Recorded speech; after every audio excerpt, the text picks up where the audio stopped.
here. James Stockard. Here. And Jim Young. Present. All right, we have a quorum. Let's stand for the Pledge of Allegiance. I pledge allegiance to the flag of the United States of America and to the republic for which it stands, one nation, under God, indivisible, with liberty and justice for all. Yeah.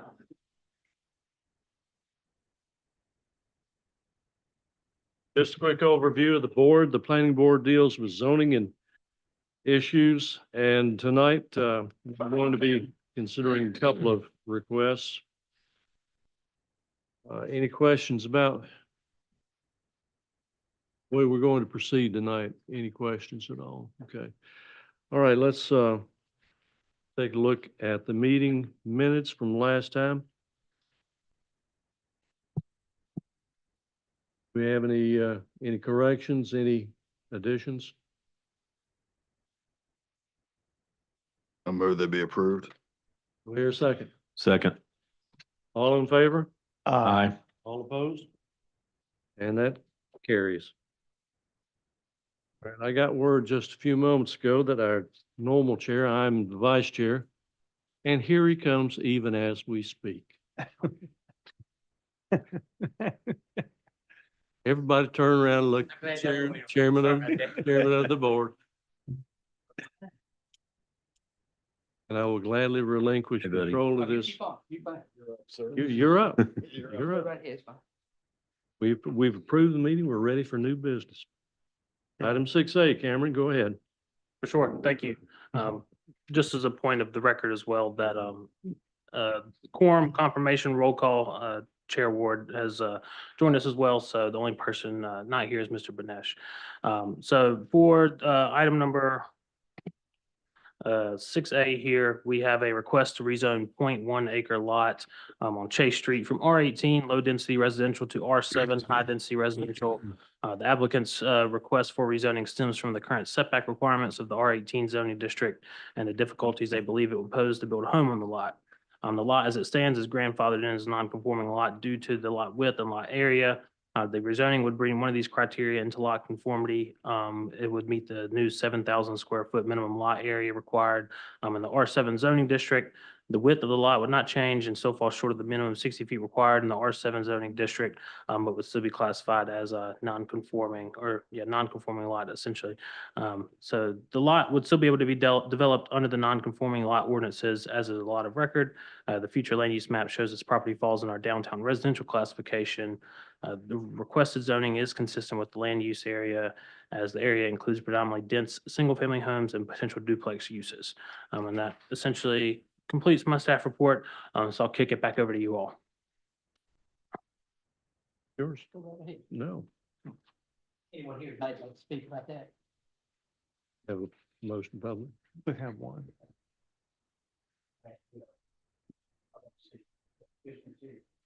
Okay, come on up and I'm gonna make a motion that we open the public hearing. Second? All in favor? Will you make sure your mic's on, Chair Ward? Gotcha. Thank you. Please state your name and address, please. Yes, sir. This is Caleb Griffin. I'm at 7530 Shallowford Road in Louisville, North Carolina. I'm just a representative for Green Group tonight on this matter. I don't have anything to present necessarily. I believe they sent a slide over. But if there's any questions, I'm happy to try to address. Are you, do you have an interest in the property? I do not personally, no, sir. I think it's just, you said you're a representative on behalf of the group as well, right? To answer any questions of the reason. Yeah, just to show that they are committed in here For sure. to, Yes, sir. to represent. Yes, sir. Thank you. Any What is the questions? plan for this property? I do not know personally. I believe that they are going to just buy and hold it, but I think the value would possibly be increased just by the rezoning because of the benefits listed. But I do not know. I cannot confirm. Have you heard anything from the petitioner if he was going to attend tonight? So my understanding was that he's a part of the group that is making the request. Like I said, I mean, they sent over a slideshow, but they mentioned that they weren't really planning on utilizing it, but of course I can pull it up and present it or have him present it if he needs to. But like he said, he's on behalf of a representative from Green Group. I don't know if they're from around the area, but sent, of course, On the last slide, all I can say is it does give just a brief, it kind of outlines everything that's on there. There's a couple of pages with more details, but on the last slide, it just kind of gives a rundown on the benefits. Which we can read through if you'd like. Conclusion. Essentially positive impact, and there are no, the adjacent lots there in that last point, adjacent lots conform to the surrounding area. So I believe the 2 lots to each side are still that R7. Questions for the petitioner or the representative of the petitioner?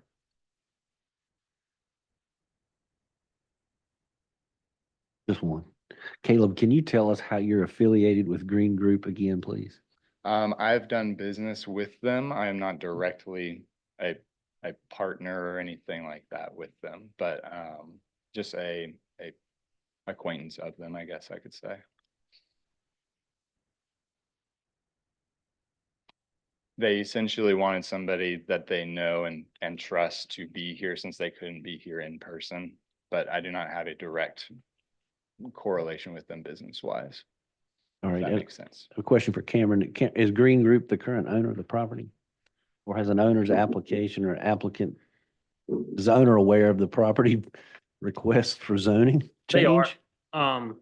So of course they submitted the application for it, and I can get that pulled up and it has a signature for, let me get it pulled up, of course. Not doubting your word, Caleb, but just want to make sure it's course. typical that we would have Yes, at sir. least a statement from the owner of the property. They're aware of what's going on. So it looks like it is currently owned by Johnny Michaels and Deborah Hatch, who is, I guess, an interested party in selling this to the Green Group LLC, who also signed off on the application for rezoning. So they are aware that this is being rezoned. All parties, I guess, involved are kind of, like as Caleb was mentioning, it's just to rezone it and potentially develop the property or hold on to it to sell it to somebody else. And I think the, R18 aspect of it kind of hinders that, the buildable aspect of it, so. Very good. Nothing else, Chairman. Mr. Bud? No, I've not. Thank you. Thank you. Anyone else here tonight that would like to speak about this? If not, I'll close the public hearing or make a motion to close the public hearing. Do I have a second? Second. All in favor? Aye. Any opposed? Conversation?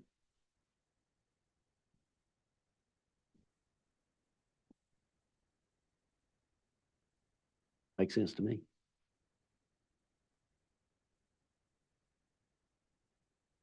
No? I don't have an issue with it.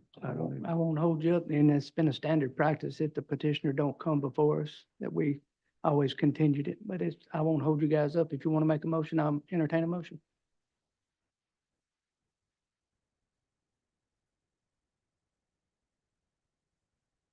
I'd like to make a motion, we accept approve the rezoning as stated. That it does conform with the applicable policies, future land use map, section 3.3.2, section 4.3.1, and also in agreement with the staff recommendation. Their staff report. Thank you. Do I hear a second? I'll second. All in favor? Aye. Any opposed? All right. Yeah, 4-2. All right, Cameron, let's move on to the next one. yes, sir. So item 6B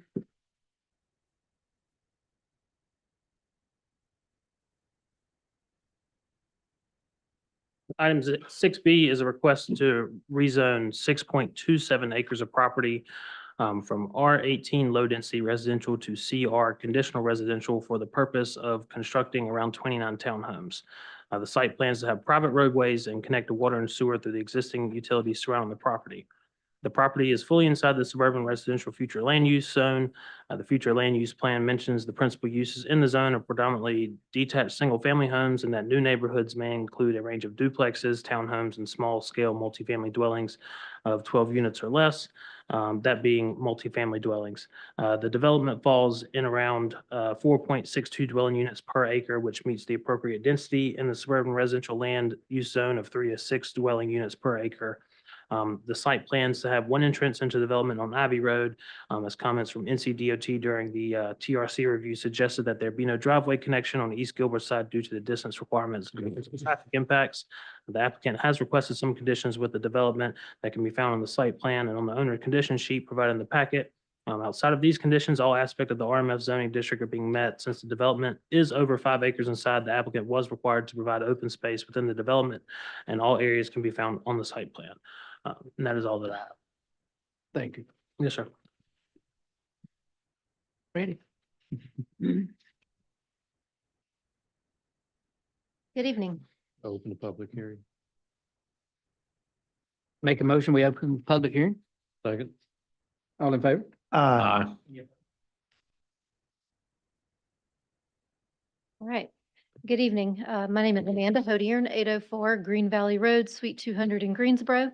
It's nice to see all of you again and be before you tonight. I'm here tonight on behalf of the record property owners and the would-be developer, which is one of those property owners. So that entity is Unlimited Reload LLC. The two partners and principals of that group are with me here this evening, Mr. Andy Shaver and Mr. Chad Meredith. So they own the 901 parcel and have the 905 parcel under contract for purchase. So they would be the developer and builder of this project if it is able to move forward. Summary of the request, just quickly to get us oriented. As we've said, it's 901 and 905 East Gilbreth Street, right there at the corner with Ivy Road. It totals out at 6.27 acres. That's comprised of 2 different parcels. And I'll ask you to recall in your staff report, when you saw those parcels outlined, one is almost a nice, neat, perfect rectangle, and the other is a long, skinny piece that goes much deeper than the 901 piece, creating what I'm going to refer to tonight as the panhandle of the property. The proposed zoning is conditional residential. Right now, it's R18. So of course, what that conditional residential district means is that this is site plan specific zoning. It's a commitment for additional restrictions, enhancements, and civil design elements that you get to see, that the public gets to see, and that are binding if the plan is approved and moves forward. Importantly, that means that the proposal is not around or about 29 units. It is a maximum of 29 units. So it can't exceed that number. It doesn't have to meet it. If everything doesn't work out, it may end up less than, but it can never exceed 29, which is an important point. So if we go to the next slide, this is our subject property, just oriented here, looking at it in an aerial view. The red star there in the middle of your screen indicates that intersection that we've been talking about. And I want you to notice a couple aspects about where we are here in the city of Graham. Just south of the interstate corridor, it's one quick shot up East Gilbreth there, or over to I'm losing my train of thought on the road that gets up to the interstate next door. Talking about Gilbert Street, No. Ivy Road. Hard, 50. thank you. I'm sorry, I kept wanting to call it Main Street. 54, thank you. So we can shoot over to Main Street or 54 and get up to the interstate corridor, or head north or south on Gilbreth. So an important location here in Graham that gets you really anywhere you need to be within the city. And we see all kinds of development activity on this corridor taking advantage of that great location. You've got lots of light industrial and office employer type users closer to the interstate there. And then you've got lots of multifamily as you come down the corridor. a lot of it located here around Ivy Road. As you continue south, you've got more industrial. You've got a brand new development coming up now from Lennar that features both single family and townhomes. So you really see a lot of activity here. Folks who want to be in this corridor, both to be able to get east-west quickly or to be able to get to important places in Graham quickly. We'll talk later about how that is one of the desired features of your suburban residential land use plan. So if we look at this in the zoning context, again, you see the red star there indicating our subject parcels. And this is just the zoning districts that have created that land use pattern that we just talked about. So again, you see the interstate corridor at the top of your screen. You see all that purple, which indicates the light industrial, flex or office industrial employment type uses that we talked about. As you come down the corridor, all of that golden orange that you see is multifamily. The speckled beige, if you will, are other site plan approved residential developments. The large one there to the south is that Lennar community that I mentioned that also has townhomes and single family. So you see a lot of development activity in various capacities along this corridor. I mentioned that this was conditional residential as a request, so that means that it does have a site plan associated with it that went through the technical review committee process. So what that means is that what we show you here tonight is not the first time anybody has looked at this. This has been a vetted plan that's gone through review by Mr. West, Mr. Joshua Jackson, who does your civil engineering review. NCDOT is involved in that. Stormwater is involved in that, Public Works. So it's a multidisciplinary committee that ensures that the plan we're presenting is capable of meeting the development regulations. Because if zoning is achieved, then what that means is that that's permission to try. That means that's permission to submit a real site plan for actual construction. So we want to make sure we're on the right track, and what we come and ask you for and what we ask the public for isn't too much or way off, and it's not mismatched with what's actually feasible. So that's why the site plan is such an important commitment and such a compelling feature of the conditional rezoning, because it means you can't get more than what you see. It's a firm commitment. Guard. So some aspects of this plan, as it's arrived at before you tonight, I mentioned it's a commitment for 29 units, and those are all townhomes. That means they won't be multifamily, they won't be condominiums, they won't be single family or any other type of housing format. It is townhomes. Some other features of this, you've got guest parking provided. We have internal sidewalks that line the streets inside the neighborhood, but also external sidewalks that line the frontage of Ivy Road and East Gilbreth Street. That's important because that's creating that incremental progress towards a fully connected city of Graham. So as new development comes in and provides those sidewalks, they're there to connect to the next project and the next project, or if the city ever decides to do a comprehensive project to get sidewalks on a certain corridor. Again, that becomes important because the suburban residential land use category is all about connecting neighborhoods to each other and connecting residents to businesses and employment uses and commercial goods and services that they may want to access easily. So that's an important aspect that you get when you do site plan zoning. We have very intentional perimeter buffering that is thoughtful and speaks directly to whatever our adjacent use is. We'll look at that more closely in a moment. In some places, it includes opaque privacy fences because we want to make sure that a full, nice protective screen and privacy measure is in place with a residential neighbor. We have active open space, as Mr. West mentioned, that is required because we're over 5 acres. But you see that we have it here, and it is in fact programmed and activated to be usable and to build community. If you can see that there, you look in your packets, we've got grilling stations within that active area. We've got picnic tables, we've got seating arrangements to encourage community gathering. There's walking trails, which are not only important internal to the neighborhood, but they also connect down to some informal walking trails that we've learned exist along the sewer easements in this area. We have on-site stormwater management. That's a key feature that ensures that drainage is managed and that impervious surface is accounted for and handled in a responsible manner so that we're not creating any downhill impacts for our neighbors. Looking at some of these buffers, let's start on what I'll call the south there at the furthest end of Ivy Road. Again, this area that we're looking at is really just the rectangle, if you will, of the project. The panhandles on the next screen, we'll look at that in a moment. But all of the units, driveways, roads are all up in this rectangle area. There's no proposed homes down in the panhandle, so that's why we're looking at this right now.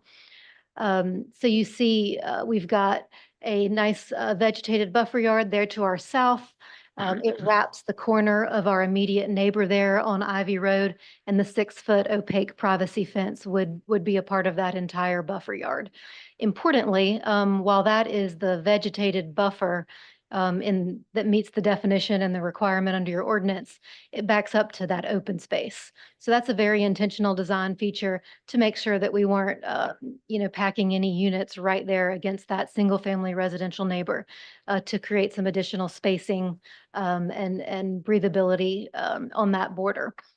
You also see that as we look at the top of the site, the northwest, if you will, coming off of the East Gilbreth Road corridor, we're also nicely spaced off of that corridor with lots of open space, all that green that you see. So we don't have units right there super close to the road. That's far bigger than your 8-foot street yard that's required along East Gilbreth. Speaking of the 8-foot street yard, we are, of course, providing that along Ivy Road. That's planted in accordance with all of those standards. That's in your ordinance, and we're meeting it because it's important to ensure that the Ivy Road remains scenic and has some buffering there, some vegetation to ensure that the development of these homes or any development that came in is softened and mitigated when we look right to the edge there. We also have the buffer yard in place to our, it's the bottom of the screen here. I guess it's the southwest. We've got some residential neighbors here, residential zoning. Gilbreth, as you proceed down the panhandle, those neighbors are industrial. So our buffer requirements change about midway through. But right here next to our residential neighbors, we are showing that strong vegetated buffer there. And I want to point out that these buffer yards that you see are in addition to the setbacks for each of these units. So if you can see it in your packet or we can zoom in, you have a 15-foot rear setback off the back of the townhome, and then you have these committed buffers. So those act in concert together, not simultaneously, but side by side to create that full bit of spacing between an actual built unit and our property line. An important feature of the site that plays into the layout is the gas easement that you see traversing the site. It runs from Ivy Road down to the south, if you will. You see it there right adjacent to our driveway. Nothing is allowed in that gas easement, of course. We're allowed to cross it, but we can't build you can't vertically build structures in it. You can't plant it. So it is protected by the gas company, and this site plan does honor those requirements. Couple other features, of course, every unit has its required parking in front of it with one space in the garage, one space in front of the garage in the driveway. There's also visitor parking on site. And if we could go to the next slide. This is that panhandle, just to show you the extent of the development in terms of vertical features is all up in the rectangular area, if you will. The walking trails, you just see they're starting to creep into this view. And then you have our stormwater structure, which is a sand filter. So it's not a wet pond behind our residential neighbors that, they may or may not like as a feature. So they really won't even see that feature there. It'll be there working and doing its job to handle the stormwater, but not really being a visual impairment at all. You do see the sewer easement that comes down. How this property will connect to the city's sewer infrastructure that runs in the creek there at the bottom of the page. So we have that's the only impact. I'll say that again, that's the only impact to this panhandle of the property. It will remain completely undisturbed, other than that sewer easement. It's a 20-foot easement that's required to get that line in, and that we're not allowed to really put mature hardscape trees over. But otherwise, that will remain completely undisturbed. And again, that is a commitment that can be relied upon because it's on the site plan that would get adopted if this zoning were approved. So that's not something that can change without having to come back through for more approvals. I'll also note that while we do have to put that sewer easement in, we didn't put it right on the property line against our, the rear yards of our Ivy Road neighbors so that we could install a buffer there. So we've buffered the sewer easement to ensure that there's a nice vegetated screen between that clearing that has to happen. I talked a little bit before about some walking trail connectivity. We've learned in talking to our neighbors that there are some walking trails that exist in the current sewer easement there that neighbors along Ivy Road enjoy utilizing. So this would add to that network. They could just as easily walk up the 20-foot easement that this plan will require. And then from there, they can hook into the walking trails that this plan is building, and the sidewalks, get out to the new sidewalks along Ivy Road and walk to wherever they may want to walk now or in the future as more uses become accessible on foot. So that's a nice piece of unexpected connectivity that we were happy to learn about and happy to be able to participate in. If we could go to the next slide. Comprehensive plan guidance. Mr. West touched on this. The designation here is suburban residential. That's the biggest category of land use that your future land use plan sets out in your Graham 2035 guidance. So what that looks for is obviously residential uses. It looks for new development in neighborhoods that are compact. That means, I think, that they thoughtfully utilize infill opportunities such as this one. They're walkable. We've talked a lot about that tonight already. They're diverse, meaning there's a different housing product than what's already available in the area. So we've seen there's a lot of multifamily here. We know there's single family in the area. So I would submit to you that townhomes is a nice additional housing opportunity to add to this corridor that speaks to that need and stated objective by the city for housing diversity. It's connected. We've talked about that. It has suburban residential seeks to give residents who live in it proximate access to other uses that meet their daily needs. That means employment, that means goods and services. So we know there's a lot of employers north on Gilbreth Street. We know that there's a lot of goods and services over on 54. So this community would sit right in the heart of all that and have access either pedestrian, bike, or vehicular to all of those things. Importantly, if your daily need requires you to get on the interstate, this site also has great access to that. Also, the stated density for your suburban residential land use district is 3 to 6 units per acre. So you heard Mr. West mention this proposal puts you right in the sweet spot of that range at 4.6. We are well within the stated goals for how the city of Graham has decided it wants these areas to develop out. I will note, interestingly, that at R18, if you do the math on that, this site is not capable of meeting that expected density for this area. So a land use plan is meant to create the goals and objectives for how a city wants to grow, and then zoning is supposed to come along and implement that. So at R18, there's a disconnect there. This plan, I think, very suitably and appropriately resolves that by not maxing out the density, but achieving it in conformance with your land use plan objective. You also have several policies stated in your land use plan that this project does meet. 5.1.1 for housing variety. We've talked about that. That's an objective policy to ensure that all types of residents and whatever housing they're looking for is available in Graham, whether it be single family, whether it be an apartment, a townhome, a condominium, manufactured home, all of it. Your city has decided that it wants to meet everyone at those needs. So townhomes is an important part of that. 2.2.1, I believe there's a typo in the staff report, but that is the objective for focused development. And that's talking about making use of your infrastructure where it already exists. In other words, if you've already got water and sewer somewhere, let's use that. Let's tap onto that rather than having to extend it out somewhere where that's an additional expense for the city to maintain it and for it to create more sprawl where perhaps the city's not ready for it. 4.3.1 for land use pattern, that's about efficient, smart growth.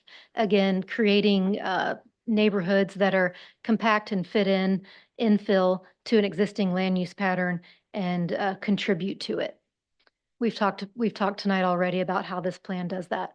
And then 5.2.1 for diverse neighborhood, that's really another way of saying the housing variety goal. It's so important that your land use plan has it twice, I'll point out.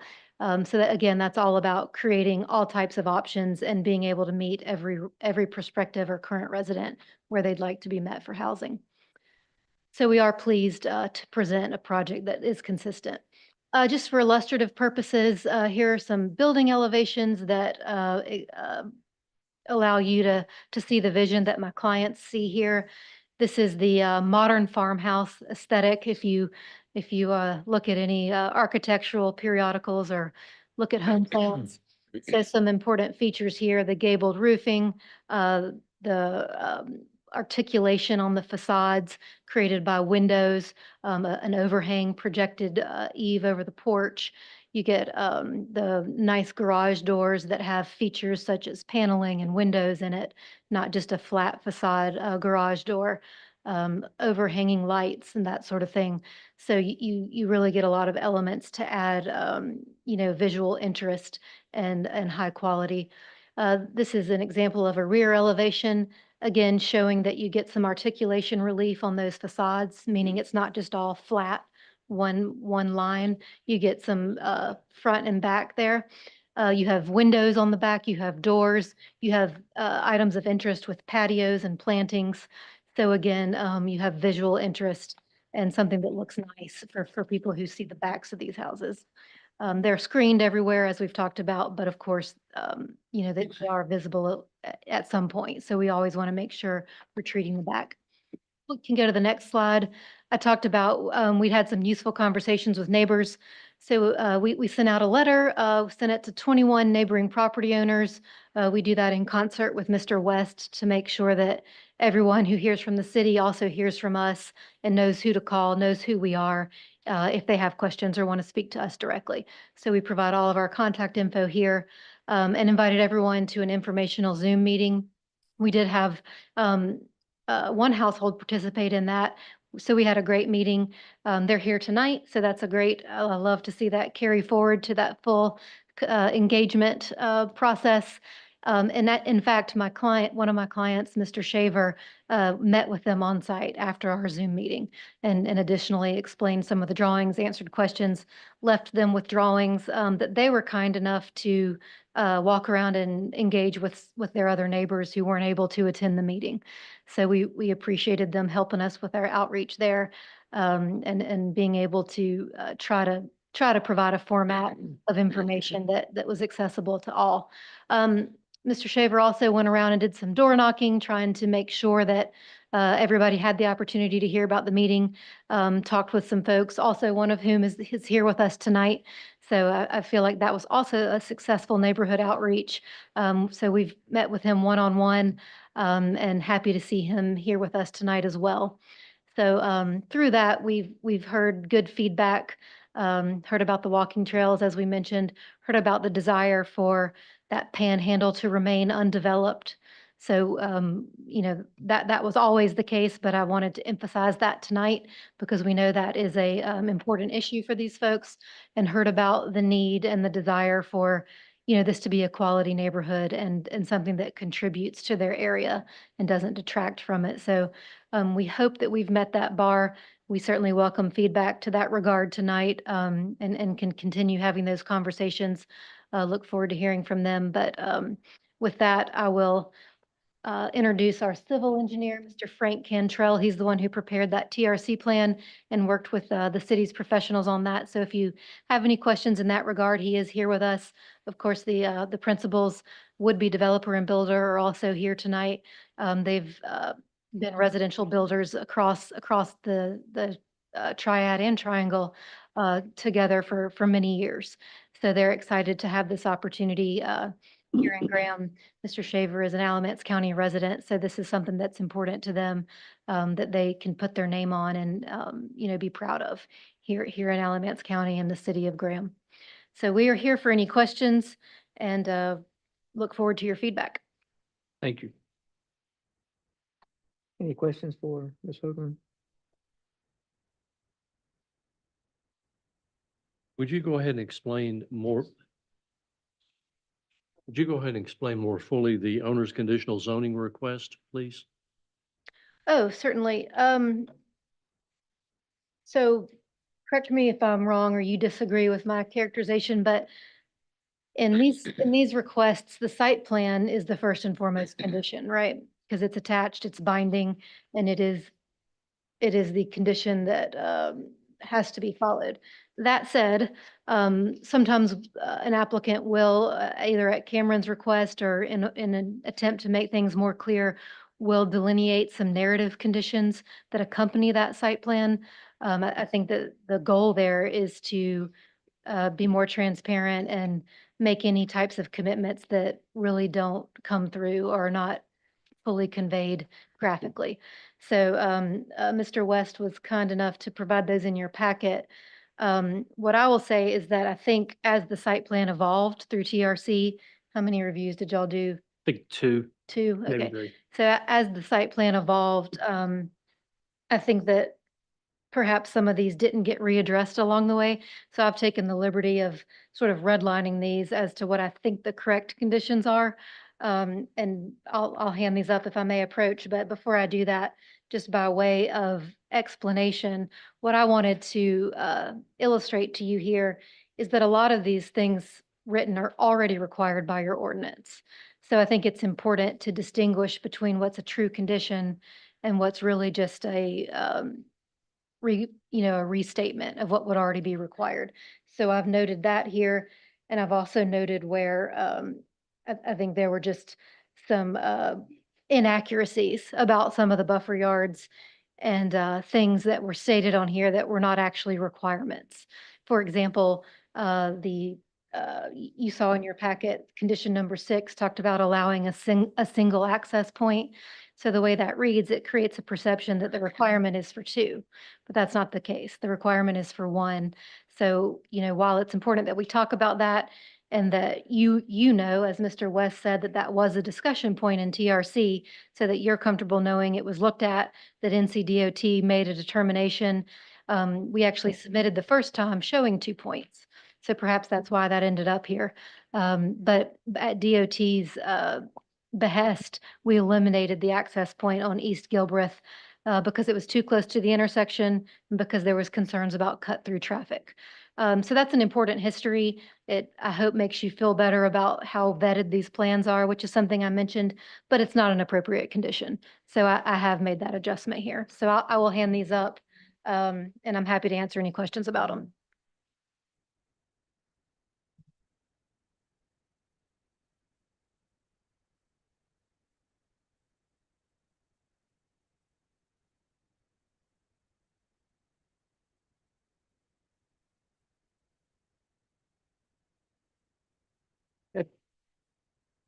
Thank you.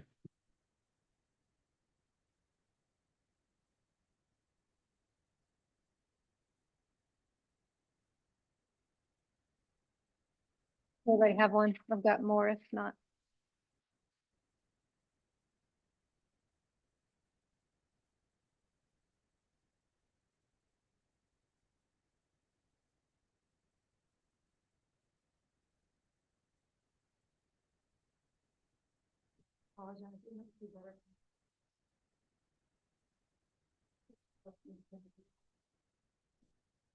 We got another one up here if you need another one. Yeah.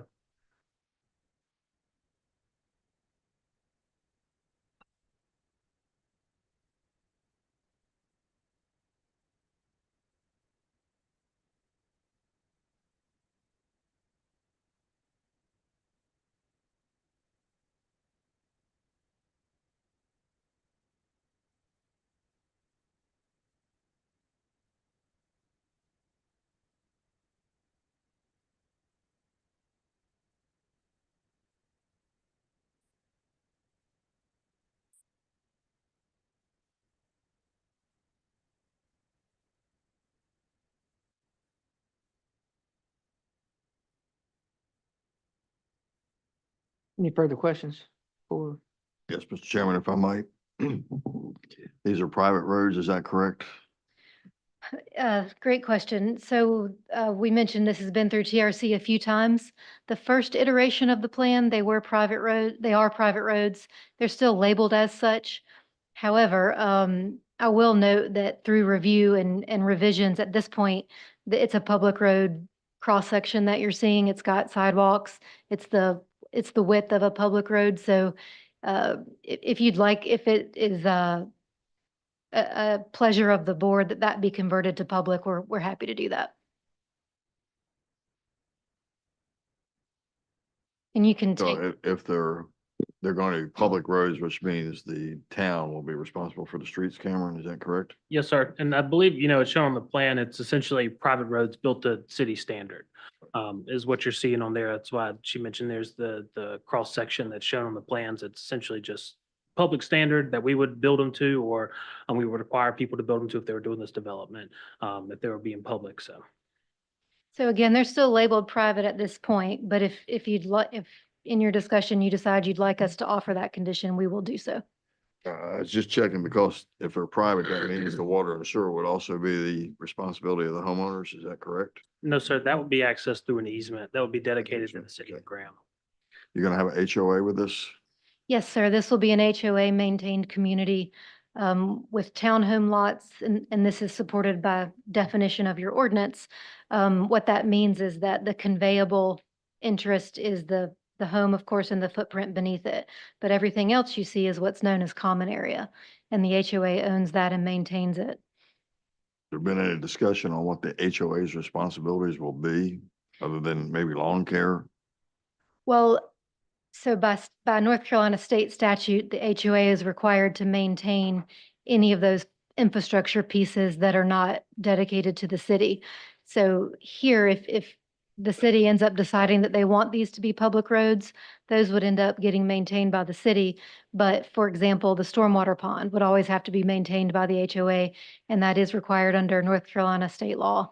Of course, exterior maintenance of all the common areas, any, exterior maintenance of the units themselves, townhomes, always handle things like roofs and, exterior items. Sometimes, most of the time mowing, not always, but that's how you get, a lot of those communities that ensure that high aesthetic quality. And my final question, I might have missed this, but I didn't hear a price point on these units. Sure. You did not, and we, given that that's not something we're allowed to talk about in a zoning discussion, I never mention it unless asked. But I will answer since you've asked. These are market rate townhomes. So what that means is it's a function of the cost of the land and the cost of development. So this is not public housing or subsidized or anything like that. Standing here today, of course, we don't know what development costs will be, but I think that we're trying to meet a need here of somebody who wants to own a nice home, but, doesn't want to spend $500,000 to do so. So, I'm speculating what, three? Frankly, we're imagining in the $300,000 range. And I'll restate that since he's sitting down and I'm here. We speculate, imagine around the $300,000 range.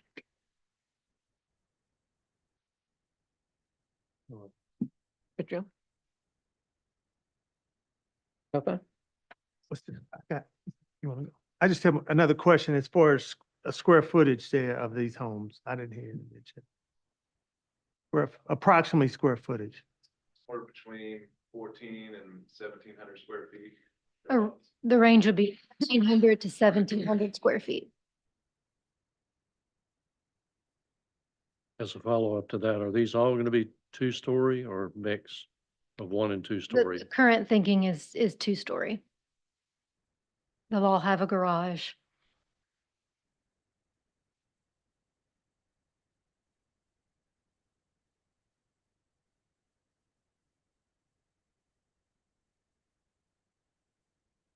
You want to run or you want me to run? You go ahead. You go ahead first. Amanda, I have just a few questions for the plan specifics. I might Oh. call Frank up here, but yeah, please go ahead. So I'm going to work from the north to the south of the plan on the sheet. Okay. From the dead end turnaround at the end of the longer private street. Was that dimension an alternate method of compliance confirmed with the fire marshal? Yes, I did have a discussion with the fire marshal right now. Oh, I'm sorry. Frank Cantrell, I'm the civil engineer for this project. I'm at 16439 Battler Drive in Charlotte, North Carolina. So yes, we had discussed the turnaround with the fire marshal. And I was giving examples from a prior approved development that was just like this that we tried to match. So for the record, he was comfortable with 56 feet as opposed to 60 feet. For you're talking about the T turnaround? Yes, sir, on the north end. Yes, Okay. The next question regarding the gas main as it crosses the longer private street section. Do we know the depth to the top of that gas main yet? we do not. Okay. We have not completed any soft digs out there.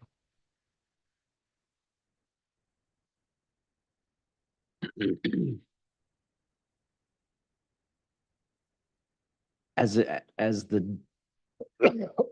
the sewer main goes from north to south, the sewer and storm drainage will ultimately cross that easement relative to the gas main.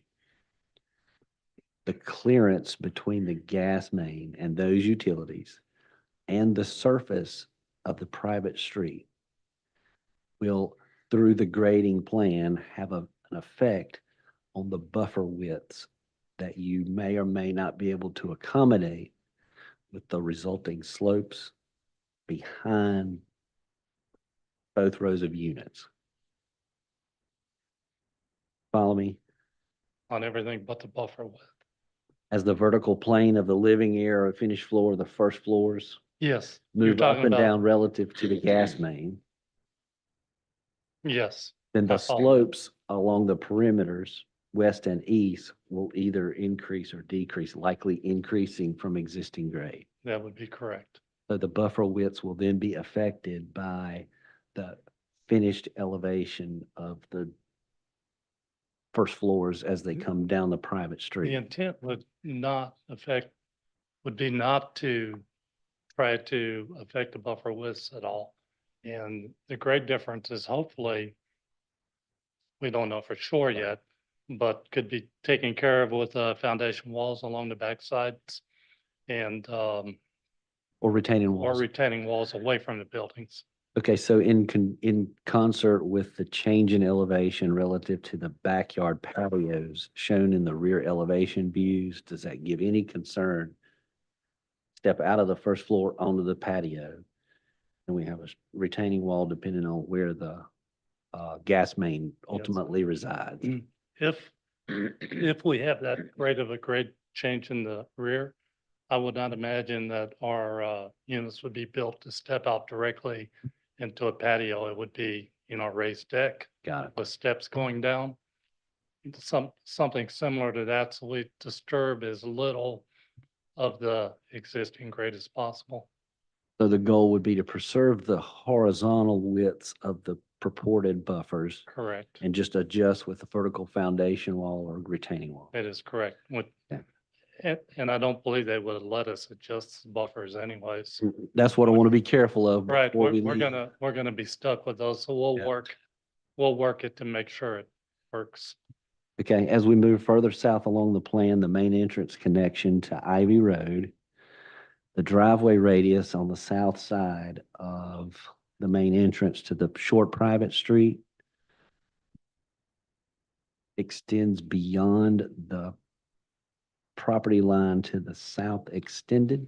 Yes, So you may need to shift the short private street north yes, relative. I agree. We may have to try to angle it more away from their property line. I mean, once I get a survey out there and find out what's exactly out there and where their driveways and roadside ditches and whatever driveway drainage system they may have, we'll make sure that all of that works. And in that case, it would only increase the buffer to the south of that driveway, That's right. And which would be an advantage in the concern of the land use. Yes. correct. And because that is, would be conforming to requirements of NCDOT and safety, you can confirm, Mr. West, but that's a change that we're allowed to make. And again, to your point, it doesn't increase the intensity or the impacts. It in fact improves them. So that's the type of thing that is allowed to adjust slightly between a conditional site plan zoning and the construction drawing site plan. As we move further down the south, council represented the stormwater control measure as a sand filter. Yes. So in the city of Graham, we have both a quantity and a quality control function for the stormwater control measure. So the sand filter would typically meet the quality control, but it would commonly be paired with a detention function in series, which we're missing from this plan.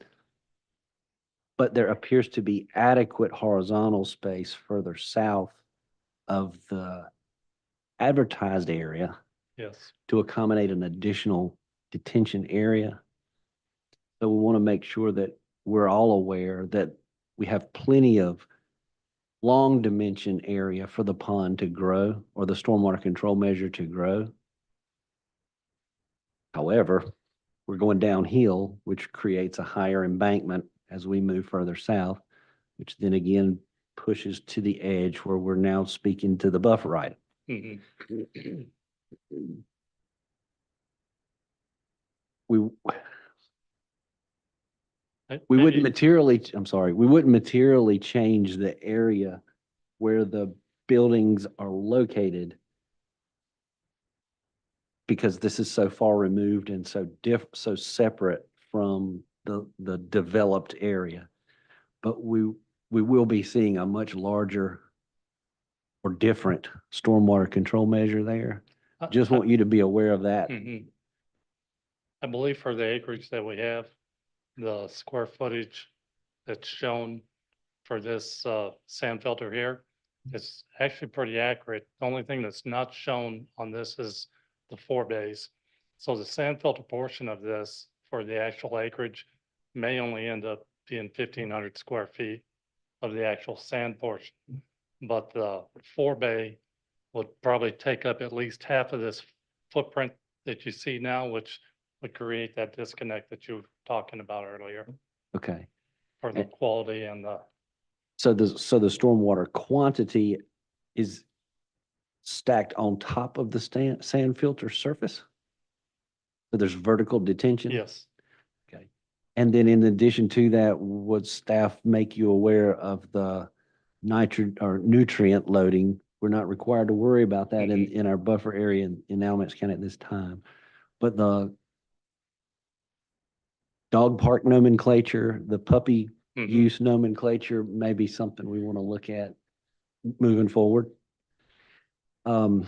We just want to make sure that should the stormwater control measure grow, it can grow in the long dimension without growing in the short dimension, restricting or impeding on the buffers and the sewer easement to the north and south. One of the critical things that I see immediately is the sewer main trench running directly beneath the neat line excavation of the western boundary of the sand filter, such that water tends to migrate out of the sand and into the stone base in the bottom of the sewer trench. So we may see a narrower stormwater control measure that's more rectangular in shape as you move forward through the review process. Again, I don't think it affects your buffers because you have so much room, Mhm. but it does affect the proximity of the buffer to the sewer easement and the sewer main specifically to the sand in the sand filter. So there's gonna be some changes there. Yes. Okay. We're asking for a private road built to public standards. And I imagine that's because of the 20-foot dimension from the front facade to the sidewalk. Such that the right of way, the 50-foot right of way in Graham would not allow us to do that. So actually in the beginning, we had a much narrower street section with sidewalk on one side. And then through the different TRC reviews, we ended up putting sidewalk on both sides to meet requests to make a nicer street section. And then our most latest TRC became a discussion with the fire department because their ladder truck, we've come to find out, has to have the 27-foot wide street section for a ladder truck to be able to get up and down the street. So from the last TRC meeting, we went ahead and made that street wider for the ladder truck. And actually the way, with all the changes that we've made with this street section, we would much prefer to have it be a public street at this point. It's just that in the beginning, it wasn't, but now it practically meets all the requirements. I add 1 foot to the width, then we have it. Okay, for Cameron, do we have the minimum parking space advertised in Graham is 19 feet deep or 20 feet deep in the ordinance? For a single parking space, Hmm. I'd have to look at it, but I believe it's 19. I think it's 9 and I 19. use 19. Yeah, I think it's 9 foot wide and 19 feet deep. Almost done. Thank you. If you have a set of drawings in front of you, can you tell me what the existing grade is around the existing house? I just can't read it on the The drawing. existing house? Right, the contour line around the existing house, Cameron, pull a topo up. you just can't quite see. They it got on one ours. in their package. I can't see it either. I'm kidding. He's gonna pull a topo. I can't read it. There it is. Don't Is this pull it. good? There it is. Yeah. Yeah, 574, 572, 570. Okay, 74. So then the elevation just south of the southern part of the gas easement, Yes. keep going down, just run the ridge and then come up right along, go back up. This area. Uh-huh. Yeah, what does that one say? Gas easement. Yeah, 566, 562. Can y'all see where I'm pointing Yeah, at right yeah. here? Mhm. 560, 558. 58, that's the Yeah, one. I was- 58 is what I'm looking at too. Okay, and then finally, Cameron, if you can go down to the, the northern boundary of that stormwater actually, control it's actually- oval. This area? Yeah, just that, there's a contour elevation right there at the arc. You almost had it, there you go. Right there. 532, and you go in 532. 534, 536, 538, 540, 542. So I think there's adequate slope to accommodate the sewer and the storm drainage, assuming you can meet the clearance. Think your site's gonna raise, and then the stormwater control measure embankment on the southern and western end. This way, well, I'll put the It's gonna be tricky. embankment will be on the north side. We'll try to get the pond as low to existing grade as possible. The final question relative to the fence along the eastern boundary where the panhandle in conversation stops and the development part of the project begins. We stop the fence at the panhandle, It actually, or does it continue up the reduced buffer all the way What ends to up Gilbert? happening is the fence will go all the way down to the dark green part, which is the active open space for the park area, walk-in park area. And the reason why is that's where the property lines stops of that existing residence. So what we're trying to do is we're doing a 10-foot planted buffer, even though we're up against all our green space, and then we're gonna also put up an opaque fence. Whether we'll get with from there to the north, Yes, from there to the north. so it covers the whole backyards of all of those homes. Just the immediate neighbor, Yeah. because they're the one that backs up to the developed part of the property as opposed to the panhandle. From right there with that dimension, the 167 feet. I, That's the I'm on the other fence. side of the project. Yes. And then it wraps. all the So, way. so where you see the dimensions running Correct. along the outside, that's where the fence is at, and that's where the reduced planted buffer is. We're doing a fence and a 10-foot buffer. Understand. And north of the green space where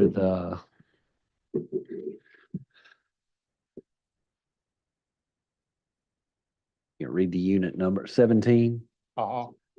There is not a fence behind 17 all the way up to Gilbert That's Street. correct, because we're gonna put the full 20-foot type C buffer up. So through that is the 30 to 20 correction in the condition. I got it. And I can kind of speak to that as well as, of course, you know, you're hearing all these number changes and type changes. Is I think it's,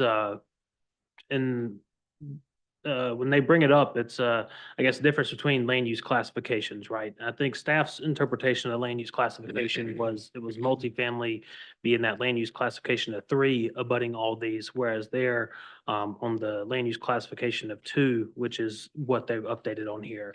And it may be more suitable because it does mention, in the table of permitted uses, when you're overlying townhomes, it does have the 2 classification beside it.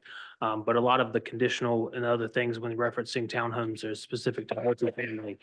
So that's where staff increased the land use classification from 2 to 3. So that's kind of, at least, you know, explaining my end of why these or not interpretation, but conditions have been altered to meet those, requirements of the 2 instead of the 3 classification. So the 20-foot width is by ordinance. That's not a condition. So according to my interpretation of it, and that's why these conditions are listed out, is the 20-foot would be 20-foot type C is in lieu of the 30-foot type B. Being that it was my interpretation that we're classifying this development as multifamily, thus the multifamily land use classification of 3, and taking that to the abutting properties is what you take and determine your type of buffer. And so they are interpreting, I guess, that it's a and 2 classification, and that's thus getting their reduced buffers per se. Speak to that. So if you look at Article 3 of your ordinance, it recommends townhome, so it's its own defined use as opposed to multifamily dwelling. They're 2 separately defined uses. The definition here is exactly what you see before you. 1 or more structures containing a total of 2 or more units intended for owner occupancy. Here's the important part, where ownership of the land beneath each unit runs with that unit. So what that means is each of these conveys in fee simple with the land beneath it, as opposed to an apartment, which can have multiple units on one fee simple piece of property.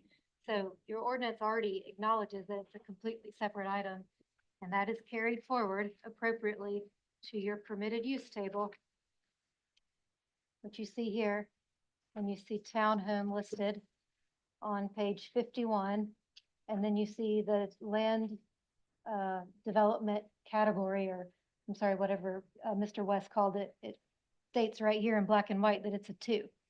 So then if we look at your landscape ordinance, the way the buffer yards are determined is by looking at the proposed use against the existing use.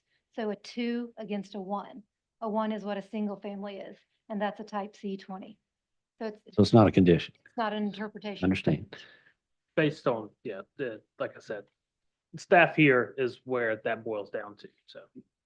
And I think, like I said, it comes down to, what it mentions inside of the conditional residential district, referencing the RMF standards and, for a residential development within the conditional shall meet the minimum lot area established for the R9 district for single-family development and for attached multifamily developments, the requirement for RMF district shall be met.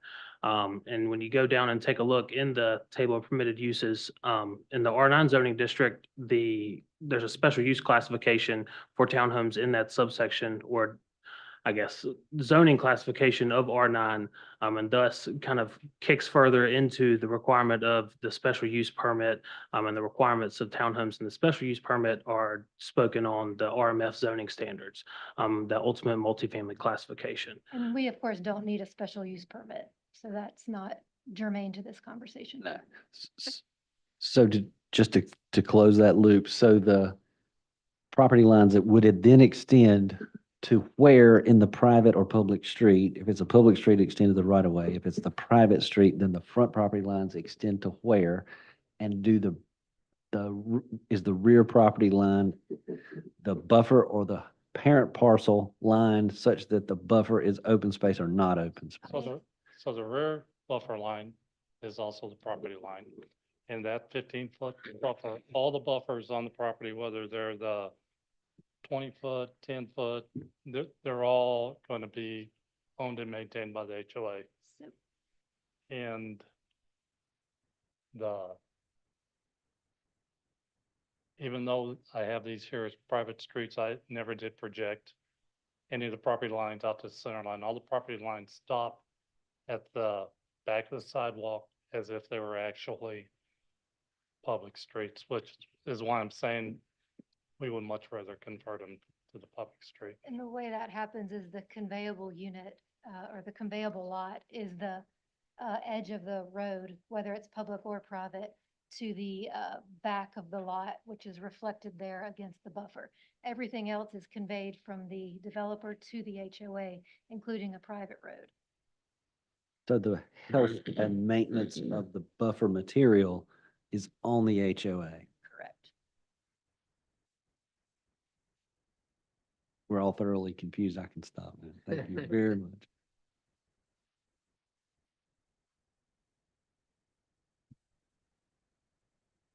Cameron, zoom in on this photograph just a little bit. I want to see the driveway width is 12 foot, I believe it was. And what's Which one are you asking me to zoom in on? Just any one of of the lots. 14, 15, 17, 12, I don't care. I just want to look at the driveways there. So it's a 12-foot proposed driveway and it's 20 foot, 22 foot. 29 to the road at least.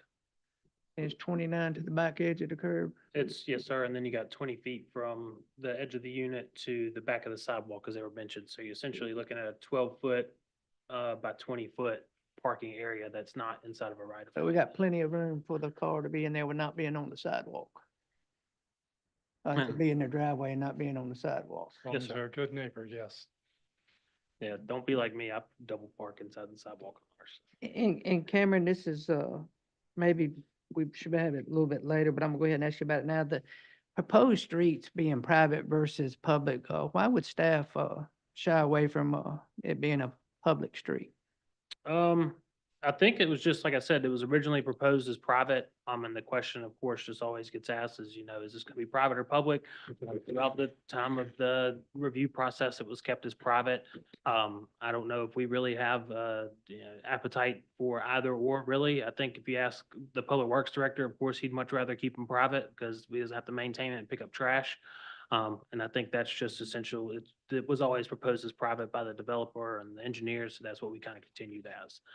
But that, like I said, would be something that we would, again, have to confirm and make sure that it meets all the standards for public acceptance. It sounds like from just this general overview conversation that it does, and from the stuff we talked about in TRC.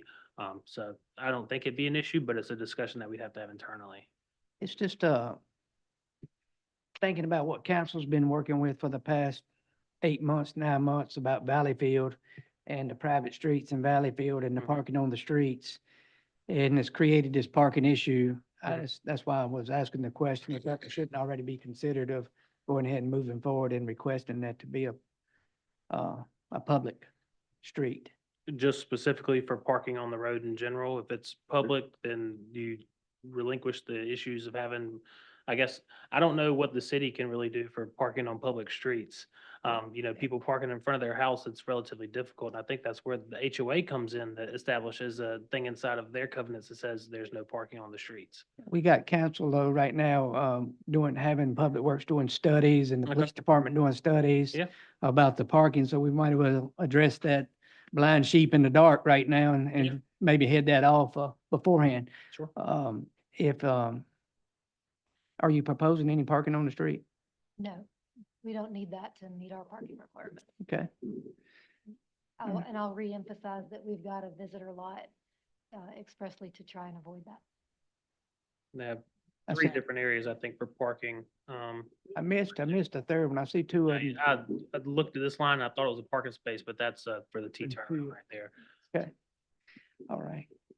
My apologies. Thank you. Any further questions for the petitioner? Maybe for staff and Yes, sir. for, our engineer in the absence of the public right of way, have sewer, water, storm drainage that require 10-foot separation from each. And that combined with the pedestrian or lack of easement that would go on the sidewalk, I can't resolve the dimensions without the public right of way. Storm drainage would not, typically, the city would not accept the storm drainage as public storm drainage in the private street. That storm drainage would remain private, but not allow the private utility to run inside the public easement. So we'd be very careful moving forward that we have at least 50 feet from the back of the sidewalk to the back of the sidewalk to accommodate things if in the event these streets do become public streets. At the next hearing, I would imagine, or in the interim. Otherwise, we're out of horizontal room and. Yeah, not- I would, once we get to the design phase, I would do the utility design, storm, water, sewer, just like it was a public road and I'm sure we would probably end up having to put a 1-foot easement back behind the sidewalk, so we would end up with, I would assume, if the city allows it, a 51-foot utility easement going all the way through the road. And all the utilities would be contained within that.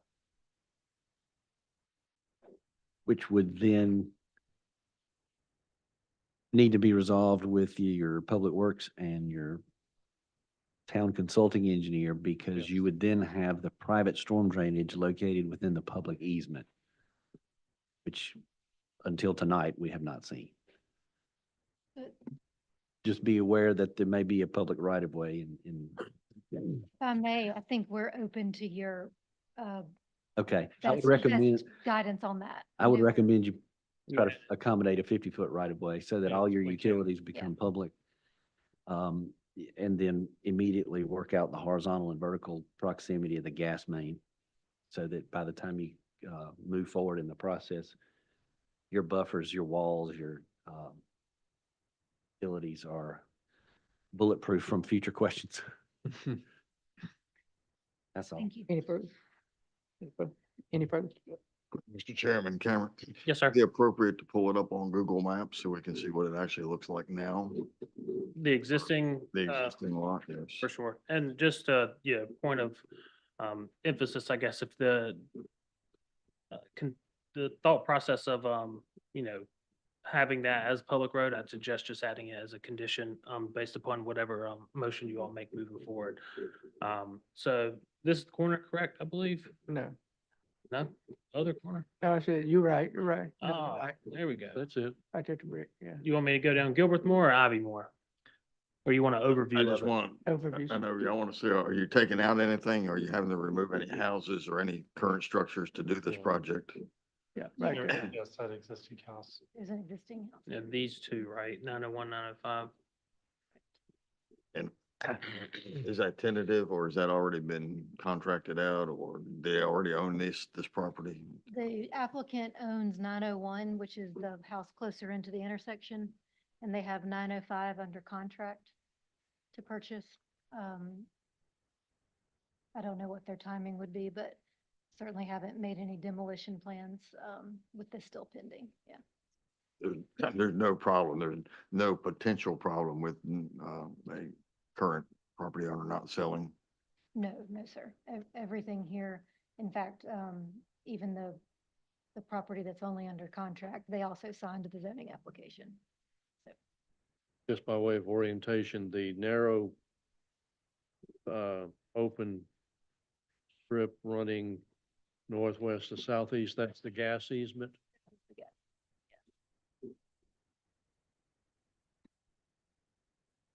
Can we just keep that open? We're gonna come back to it. if you- Yeah, for sure. Anything else for petitioner? Thank you. Here as needed. Thank you. Anyone in the audience that would like to speak tonight, please come forward and state your name and address, please.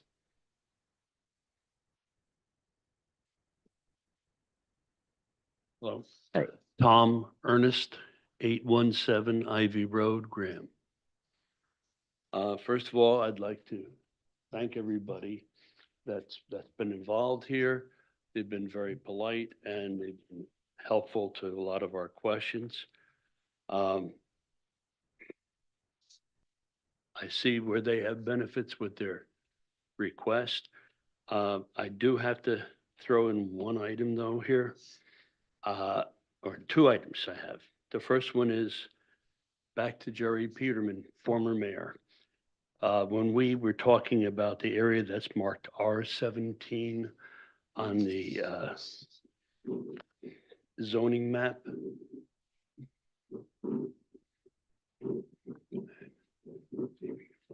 There we go. The R17 is sort of a beige color. All right, that was done at the time because some person wanted to do, again, the multi-family area, and we did fight that tooth and nail. The whole community got together on that. And just a quick paraphrase of the former mayor, the apartments at both ends of Ivy with the pines in the middle makes Ivy Road population dense. The R17 and R18 will lock in the character of the road. Now, that's what it was then. I know this is what is now. All right. One of the things that I'm very concerned about is we made our investment here 13 years ago. We looked at Graham. We decided this is the place we wanted to be. This is the property we wanted. And so we have made our investment here, not just with money, but with our time and effort to improve our whole section through there and work with all our fine neighbors that we have. If you look at the panhandle and the pan itself, if that becomes conditional residential or multifamily, it splits the area. Because we're going from the left with R18, then we have R18 again on the left side of Ivy Road. And then we come to East Gilbreth, and on the right-hand side is R18 again. All right, so that is just a concern. If that is not a concern with the new plan and we are thinking, then I will say that I, again, have found them to be quite fair in our discussions. My biggest concern is the beauty and quality that should be in that area. I have a little quote from the newspaper from the very last time that we went to battle. And in it, we were talking about it. Let me see if I find it. Peterman. Yeah. Give me 2 seconds, please. I apologize. There it is. Yes. All right. We spoke at that time against the denser multifamily zoning that would disrupt the pastoral community, and it was pastoral there, and it still has potential there. But if you look at all of the buildings that's going on, good Lord, the whole area is now being taken over. That's not my decision. That's your decision that you will make. The one thing, or I should say, the second thing that was of concern to me was the fronts of the houses are attractive.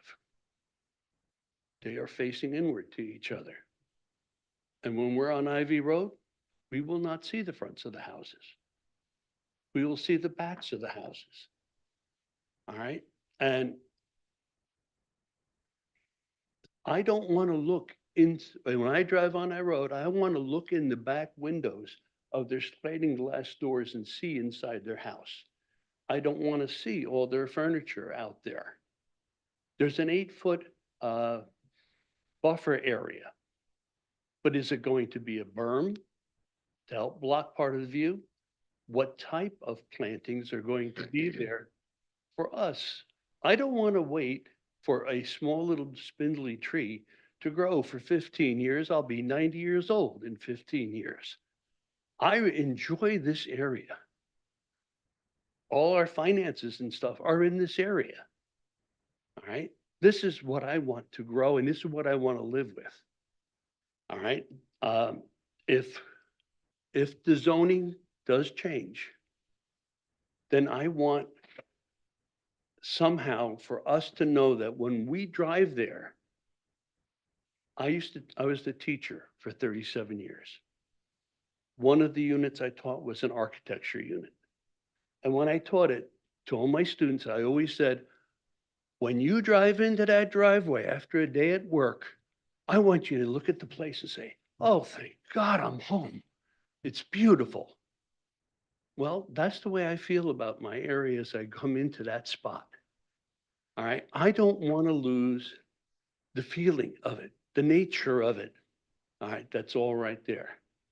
So if you do make a change to change the zoning, please help make sure that the beauty and the idea of welcome to Graham is right there. I don't want these townhouses to turn into old row houses in 10 years. All right. I think I've pretty much said my piece. Mr. And I- Ernest, which one of these properties is yours? Okay, move to the left a little more. That's it right there. Right there? That one that goes down all the way through there. Yes, sir. Okay. How long you lived there, sir? I've now been there 13 years. We've been there 13 years. I'm in Saved that trouble one. now. You saved that one, yes. Mr. Coe?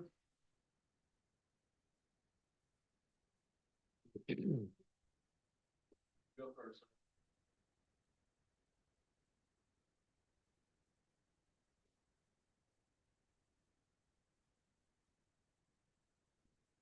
Parson Cove, 911 East Gilbert Street, Graham.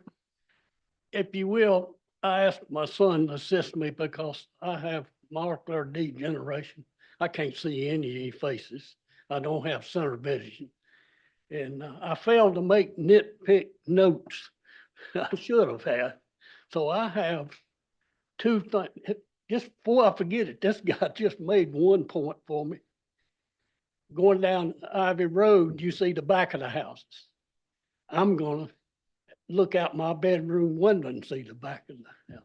And we're back of my house, I'll be seeing their, the back of their houses where you put your mop bucket and your trash and the dogs can get out there and yap, okay? All right, I got two main things that bothers me right now of that property before this is even developed. One is, if I talk like I'm hollering at you, I have a hearing problem, so I'm not mad at nobody. And matter of fact, these are real nice people. They've been real nice to me, but I am going to oppose this zoning to be changed because of the way it'll affect me. Start off with Ivy Road and East Gilbert Street on the north side. The water coming down that there, the state don't maintain it. And it comes down on 901, 905 to 911 to me. And it goes up under my driveway and passes to a drain that the state won't allow me to do anything with. They call it a natural drain. And all the water from across the street from me on East Gilbert Street and all the water on the road, it slants, comes to me in this ditch. And I'm the one that digs the ditch, and I'm 85 years old. I'm getting so I can't keep it cleaned out. Okay, on a heavy rain, it comes in, and they can't get up under my driveway thing. It's just too much water. Okay, it floods out about 10 feet from that ditch into my yard. And I'm not talking about soft ground. I'm talking about splash, splash when you walk out there. So that's one problem. Now, if you visualize the property at 901 and 905, it's stair steps down to my property, down to this natural drain that the state uses to get the water from the other side of the ditches and all. Okay, there's stair steps. And I moved there in '66, so I've been there a long time. And when I first moved there, I had problems with water in my basement. And I've worked for years and all. I've hauled in dirt, dug the little trenches.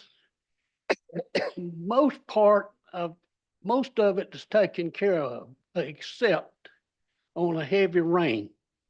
A heavy rain, of course, that's something I want to make a point of. There's 2 residents there in the garages. In that 3 acres, I'm just talking about the 3 acres there in front, not all of them in the back. It takes up about 15% of the earth cover. Rest of it's open earth that soaks up the rainwater until it gets saturated, then it starts running towards me. That's where the problem's at. Light rains like we had in the last few days, it's not bothered me. But on a heavy rain, it floods my basement. Even the little ditches and everything I tried to divert the water and all, it floods my basement. So what I'm trying to say, if I stand at my backyard and look up the 901 back porch, I'm 5 feet below them approximately. So you know what, I don't know what they intend to do. I don't know if they're gonna plane off that hill, fill it up, or what they're gonna do. But the runoff is the main thing. So that was the main 2 points I wanted to get in the meeting and be recorded. So is that the runoff is gonna flood me. I don't want to insult nobody. But the engineer, and I can show you on the map. I can't see it. I'll have to get him to show you. Put a stormwater runoff to the back down to the little pond they make there. Honest to God, that's a joke. It's an absolutely joke. I don't want to insult nobody, but the engineer said that's going to take care of the runoff. That is not going to take the runoff. No way. And my bedroom window is 14 feet from the property. Their back set is 15 feet from the back of the house and 2 feet which where they're going to plant little trees. 2 feet of earth right there. So if you can picture, no, before I forget this, you can picture all this. I'm not a speaker, so I'm running around in circles. I want to invite each one of you, come park in my driveway, walk my property and see what I'm talking about the runoff and the experiment. And knock on the door and I'll be glad to walk you around and show you how I try to divert all this water from flooding my basement. And like I say, I've been sitting there since '66. So now that's just on my house. Now my garage and shop behind it, the water there is run down and I've made trenches and all to keep the water there. The cement in my place there is cracking up crazy. It's washing out the foundation. I just can't keep it up. And so that's the main complaint I got. I want to state before any changes made that it was the runoff. Oh, the one main thing I forgot to say is the sewer. They have said that they will not use the sewer on Gilbert Street. Now, the reason I got a problem with the sewer on Gilbert Street, it don't begin until 9:05. There's two houses that's connected to it than me. And when they put that sewer line in, I'm below the road there, by the way. I went and asked the guy, the engineer, whatever, I said, am I gonna be able to tap onto that? And he ran the figures and all. When I come home that evening, he come in there and he said, yeah, you'll be able to tap on, but you're real close to not being able to because of the drain. And be sure and put a valve there so if it ever gets stopped up, it won't come in your house. Well, it stopped up out there a couple of times. What stopped up, I don't know. Time the city gets there, everything's cleared up. The first time, it was pretty close to $300. And I wrote a fit to the city of Graham. And they said, well, it could be your pipe that goes up on the road and you're responsible for that, getting to the main line. But they decided to pay that bill that time. But since then, I've had plumbers there, and then the last one, they put the power wash and all from to clean that out. What I'm trying to stress to you, if that sewer line in front of 905 is used, that's where it begins. It don't go up to Ivy Road. That sewer line would have to be increased, the diameter, and lowered. And if it's not, I won't have no sewer. Because my lateral line and septic tank was in the front yard, and the way all that water is, the city will never allow me to have a septic system. That's the situation I'm in. Now, they say they're not going to use that sewer line in front of the house. Okay, I take the word for it.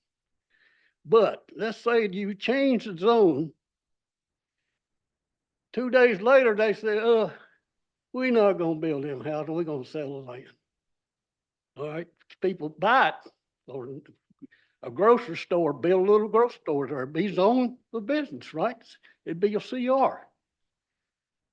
Okay, they may want to tap onto that sewer line. So there you go on that problem. The city now will have a problem, or the court will have a problem solving the problem. Okay. Now this drain, I don't know if you can see it or not, but what I'm trying to say, the two residences there now, the covers, I'm just talking about 3 acres there, not all the rest. They take up about 15% of the property there. The rest is earth. If this goes in, the figures will reverse. It will be 85% cement and asphalt, 15% of earth at the most up here on the corner. Okay, to get back to the drains, to show you what I'm talking about, one of you mentioned something about the sidewalk to the road. But look at the end of this sidewalk, where it's at. On Gilbert Street. It dumps right in my yard. And water runs downhill. That's from the corner down the sidewalk. No, okay. That's kind of, to me, well, I don't want to insult nobody. But anyway, then the next thing is like this gentleman expressed, I'll be looking at the backs of those people's house. I'll lose some of my privacy. And they are 35 feet high. This might be silly to say. I won't be able to see sunlight set in the afternoons with a 35-foot building right there at my property sitting in my backyard on the patio. I won't be able to see sunset. 35-foot building right there. What, 20 feet from my property. And the next thing is, you can look at this drain here if you see. Way I understand, they're going to try to take all the rainwater that falls on that property, which is asphalt and cement, is going to drain down to the retention pond. Well, that's another side of thought. A retention pond have to be there, but what does it do? If it don't empty fast enough, what happens? It causes mosquitoes, right? Even these little ditches that I dig here to divert this water now, I try to keep it so it's clear and free, so mosquitoes don't develop there, you know. And the next thing is Ivy Road and East Gilbert Street at the four-way stop sign is getting busy, real busy. They play any, miny, miny, mo, who goes next there all day long. Just below me, y'all all aware of this, in the 900 block, there's over 900 houses, 80 houses built down there now. And then you have the other apartments, I forget how many there are now. Okay, then they proposing 29 more apartments or houses here on the corner. What is they gonna do to our school population? Traffic, noise. And that's another thing. I spent some time in the military and I had to stay in open barracks where you shake hands with the guy next to you in the bunk. No privacy whatsoever. Jet aircraft with afterburners all day long taking off. Noise. Why should I have to put up with that? Being there from the interstate to the graveyard, when I moved there, it was all residential houses, well spaced apart, no problem, had excellent neighbors. And now they want to put 29 neighbors 20 feet from my bedroom window. I'm against it. And like that one gentleman said, the picture they put up there, they look good, but they ain't facing each other. And they're not facing the people coming out of town, and all you see in their backyard. And I'm totally against it for noise, privacy, and devaluing my property. Who would want to buy my property with those there? Nobody. Well, they would, but they don't want to give me anything for it. Okay. Is it anything else that I think you covered it. uh, The sidewalk is a significant thing. That's Yeah. something we didn't talk about. Yeah. And they were, I'm Barry Coe. I grew up in the house he's talking about. I was 6 years old when they moved in there, so, you know. So the sidewalk, we didn't ask about how they're gonna do that.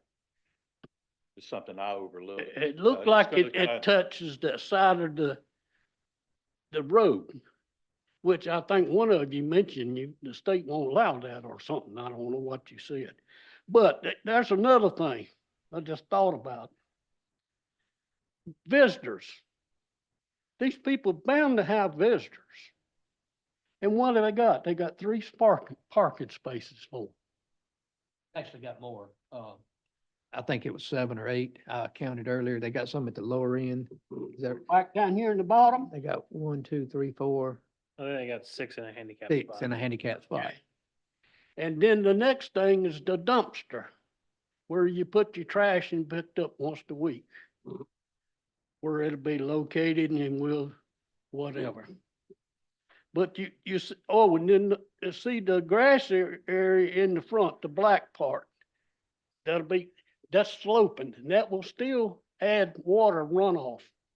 That property up there, like I say, it stair steps down. And when the ground gets so wet, you know this, then the water runs on top. And then that's when my basement started flooding. And like I say, the years I worked there in the dirt, I hauled in and I had a tractor and I smoothed it out and tried to and got it down where it only floods out right now when we have extremely heavy rain. And it's not too bad. Maybe I pump out 20-some gallons, maybe 25 gallons whenever it floods out. But if this goes in there and these proposal line here for the runoff, that's a joke. I guarantee you that's a joke. This is gonna flood my land. It's gonna flood my yard every day. This, what I was talking about, road runoff, the road slanting, my driveway on them heavy rains, it makes grooves down my driveway on the rocks before it goes over to the other, and I have to get out there having a rake and straighten it up. But it's been that way since '66, so ain't much I can do. The state ain't gonna level that road just for me, but anyway. So I don't know. I'm just totally against it for noise and the privacy that I will lose in my backyard and patio area. And, you know, 2-story with people, the patios will be above me. And that's the main thing when I did anything. I think you covered it. Thank you, Mr. Cove. Thank you. If you got any questions, like I say, just pull in my driveway and get out and walk and see this before you make your mind up. That's all. I'm just asking that, to just give me that courtesy. To come down there and look at it personally yourself before you decide what you're gonna recommend. Okay, is that fair enough? Thank you, Mr. Cove. Any questions for Mr. Cove? Okay, thank you, sir.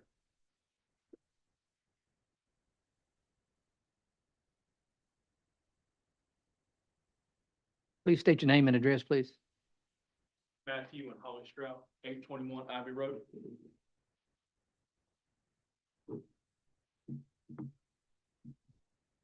Hey, your last name? STROUT. Thank you.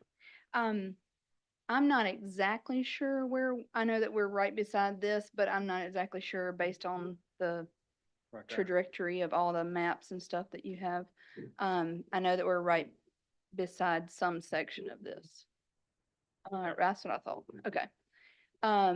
So I was wondering, like, our driveway, you know, and then where's the other driveway gonna be?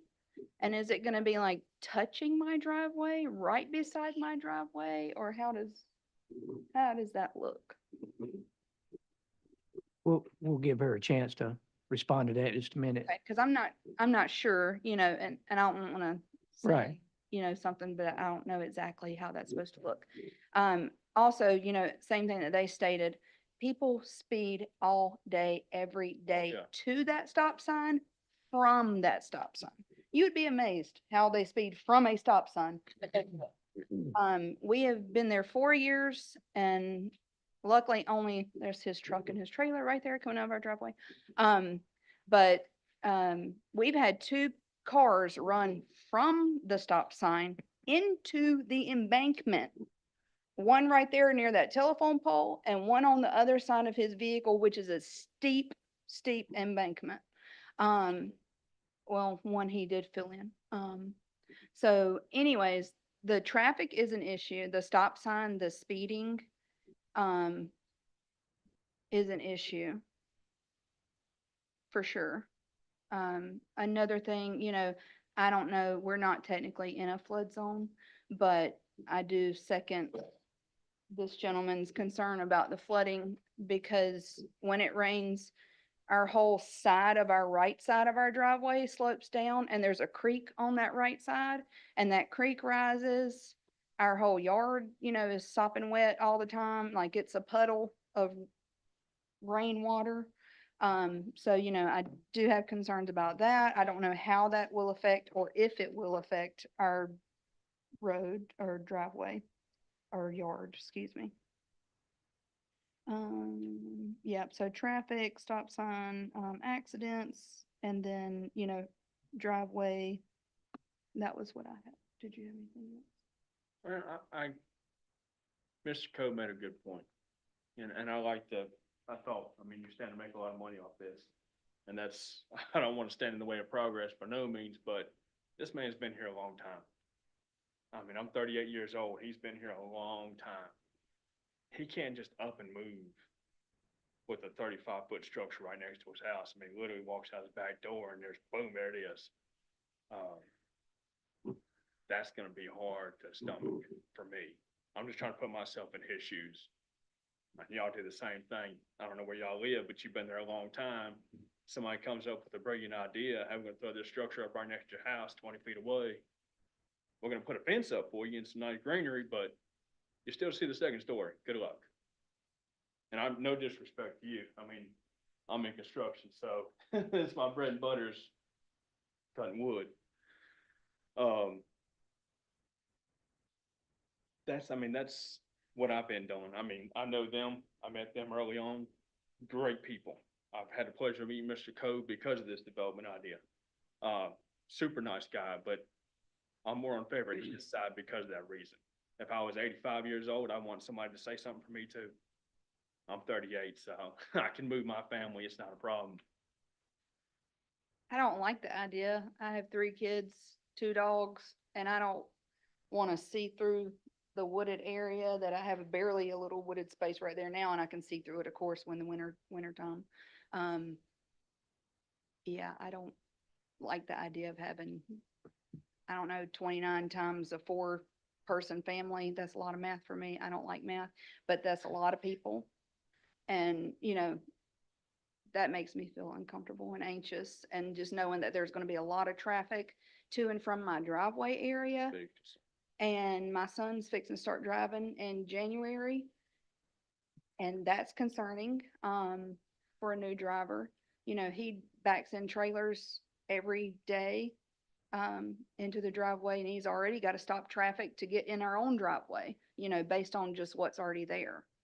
I've actually had people drive around me with the caution lights on Yeah. as I'm backing up. Literally just go around and almost sideswipe. I mean, nobody really cares. Ivy Road has become a drag strip. Is the, What it feels like. is the property there with the trees on it to the left of the driveway, is that y'all's property? The one in the driveway where his, I know the truck is, them trees right there, is that your property? where the telephone pole is Yep. down Mhm. to the Basically right is straight back. ours. But I don't think like that strip of greenery, like to the left, is ours. In other words, I think ours stops kind of at that telephone pole. You can kind of see, this is not, of course, definite, but it's kind of in that line right there. You can see the power pole right here running down that side.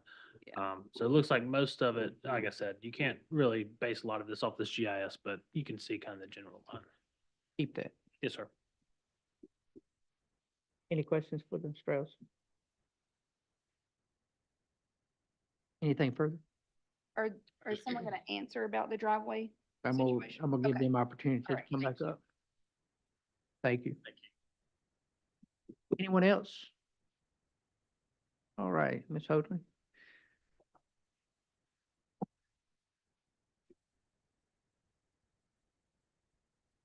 Thank you, Mr. Chair, and thank you for everyone who spoke and the opportunity to answer some of those questions. So I'm gonna get some of these, and then I'll have Frank come up and answer some of the other matters, and I'm just gonna go in order, but please feel free to ask me or remind me if I don't address something or forget. So just starting going in order, Mr. Ernest spoke, and he talked about some R17 zoning across the street. And I want to clarify, can we go to the zoning map? Yes, ma'am. I got it kind of pulled up right here as well, so Oh, great. I'll turn the image. Did you mean the R7? Okay, perfect. Thank you. I just wanted to clarify that. So, he obviously was there and has a good understanding of that case. It sounds like perhaps a multifamily district was proposed and it was curtailed back to R7, which is a single family district, but it's high density.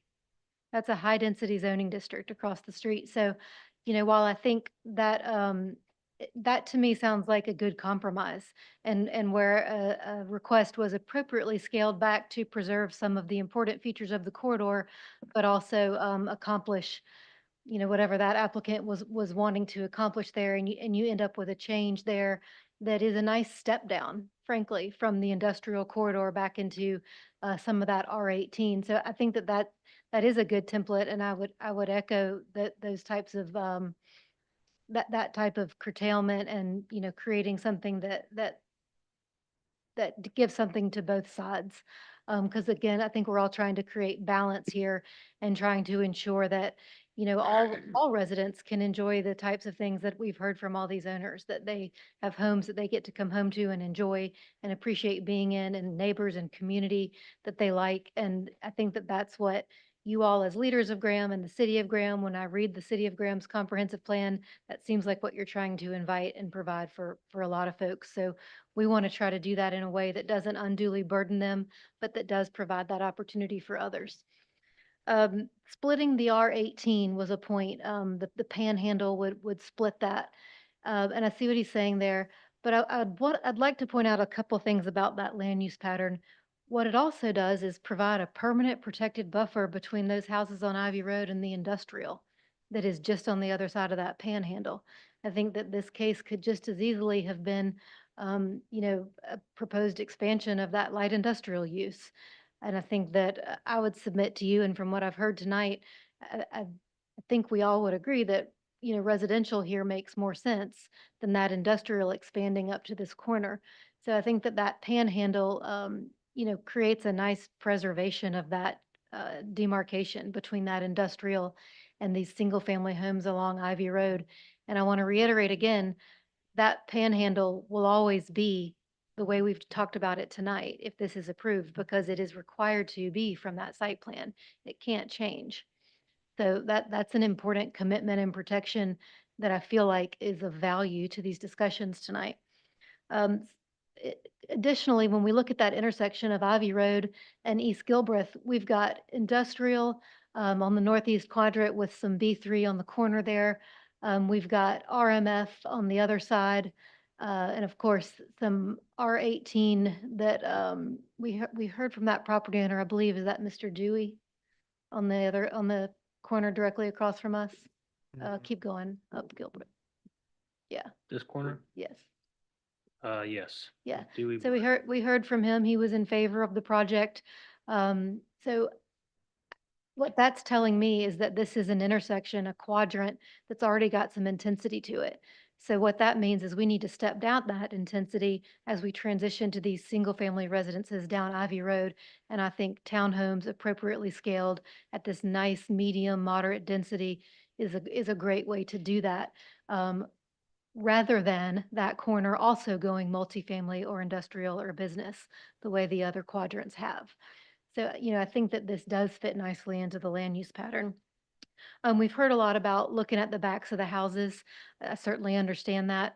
And, I want to point out to you and reiterate that your ordinance understands that too, and has taken that into account with all these required buffer yards we're talking about. So I want to look at the planting ratios and requirements in those buffers, because it's not, they're meant to speak to exactly this issue. So I think it's important that we recognize that that's in play here.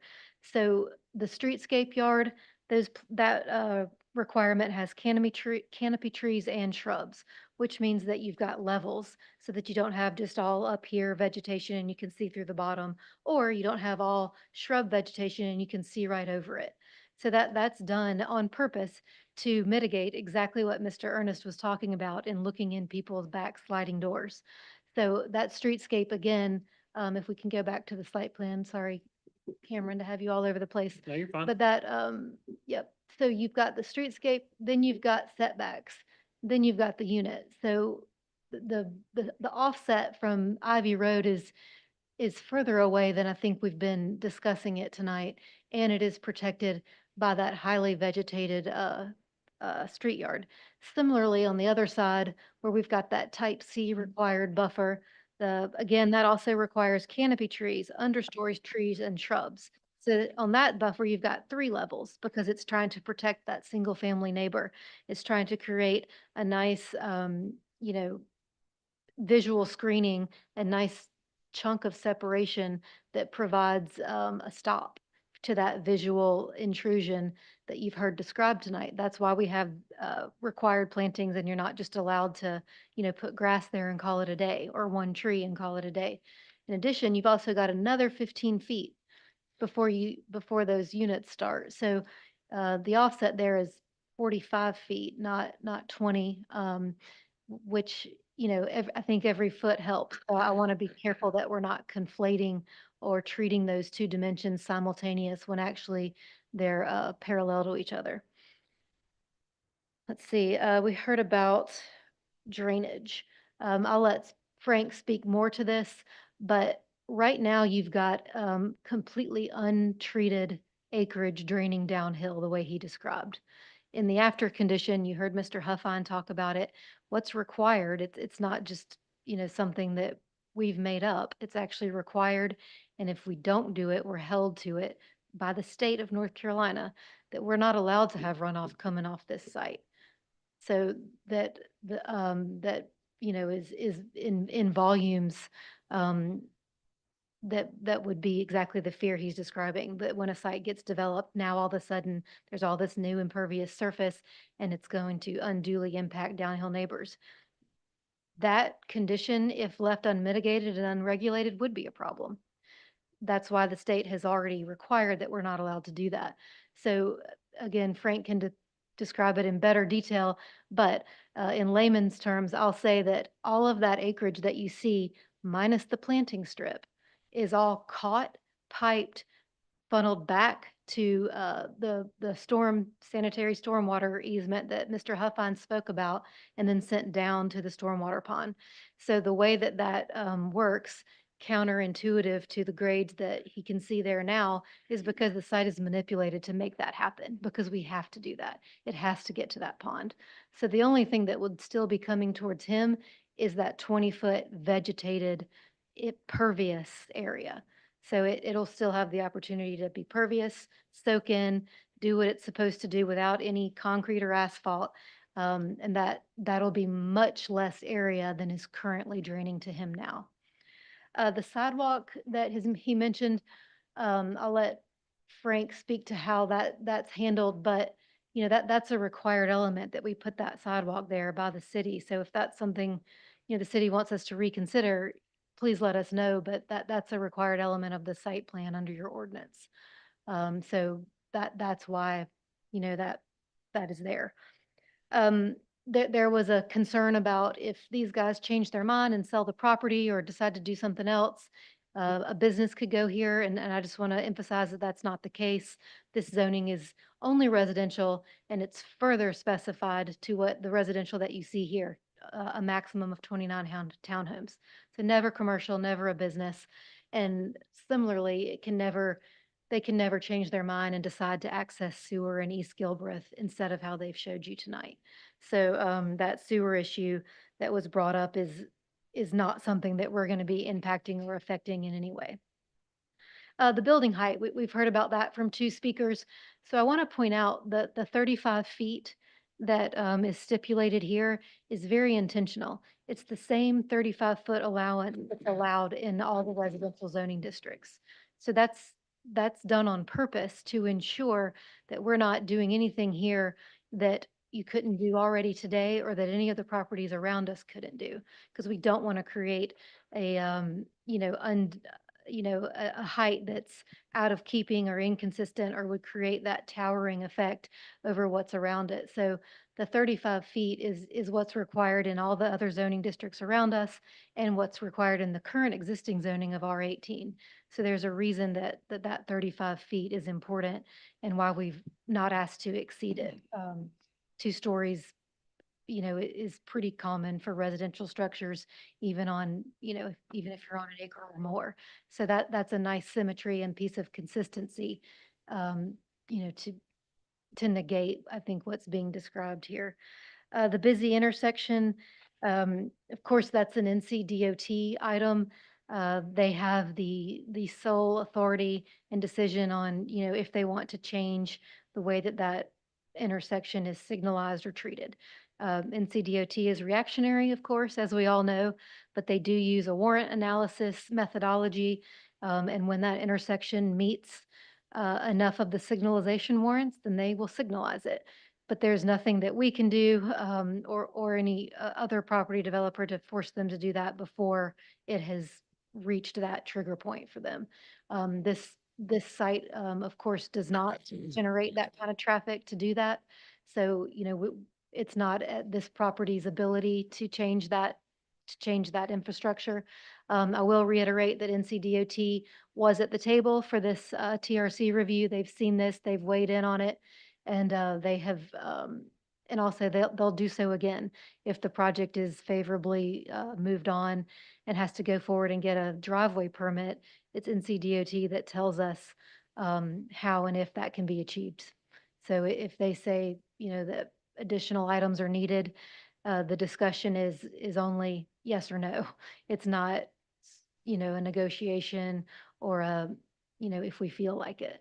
So those are all factors, I think Mr. Huffine touched on some of this, how that driveway ends up interplaying with those site distances. All that is in CDOT, and they will manage that. I will say, anecdotally, I think that when you have more of a developed critical mass at an intersection and along a corridor, that can act as a traffic calming piece because it's no longer an undeveloped speedway where people feel like it's off the radar.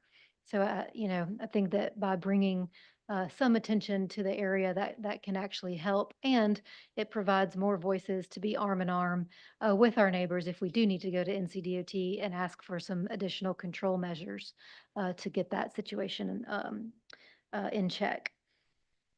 I'll let Frank talk about how the driveways touch with the Strout property. We've talked about traffic and speeding. I think the same thing is true regarding drainage and flooding.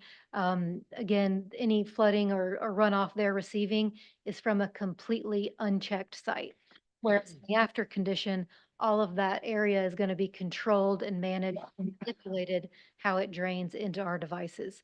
So, I think that that's actually going to be a improved condition. And with that, I'll let Frank better explain my technical answers.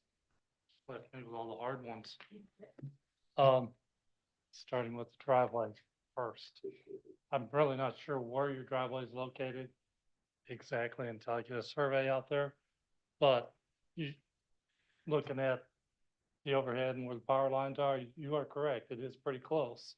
So what we're gonna do, and I've done this in the past, I'll probably negotiate a little bit with the gas company.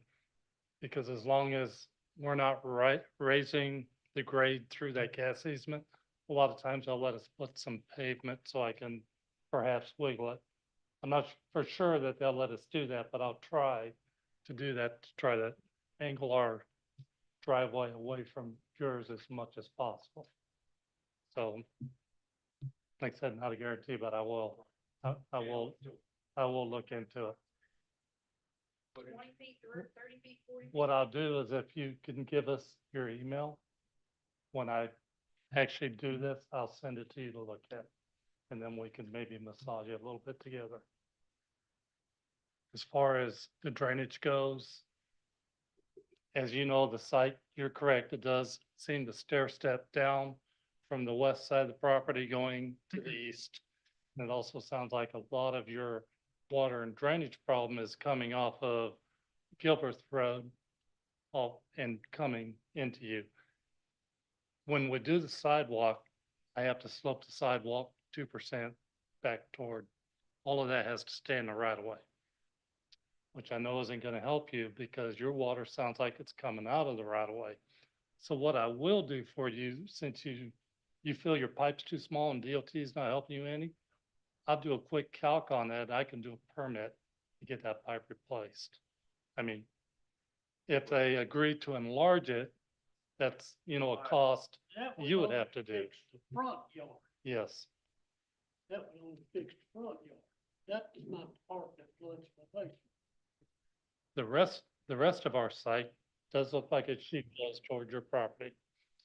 And as you can see with the way our roads are, probably unintentionally, I guess we're building a drainage cutoff by putting this road in there from north to south, stop that water from going west to east. So it's not going to stop all the water. You're still going to have a little portion of the water, probably from the middle of the roofs, from lots 1 through 12. They'll possibly drain toward that buffer. But the majority of this site will be captured back to the street and then taken to the south to where you see our basin is for our pond, which takes it away from your site, but it's still not gonna fix all the issues you're having, because I don't believe that this parcel's creating all those issues. I think I'll, sure, go ahead. Pipe on my driveway goes into a state drain on Mhm. the other side. From two sides, the state drains from the other side. They go in there, then come out, and goes to the gutters. So if the pipe's coming underneath Gilbert, it's Goes too into a small. state drain that takes water from the other side. And the other property, their water drains to that, and they're tapped into that main thing that comes under the road and going down the gully. So Yeah. when that gets full of water, the water can't go up under the drop.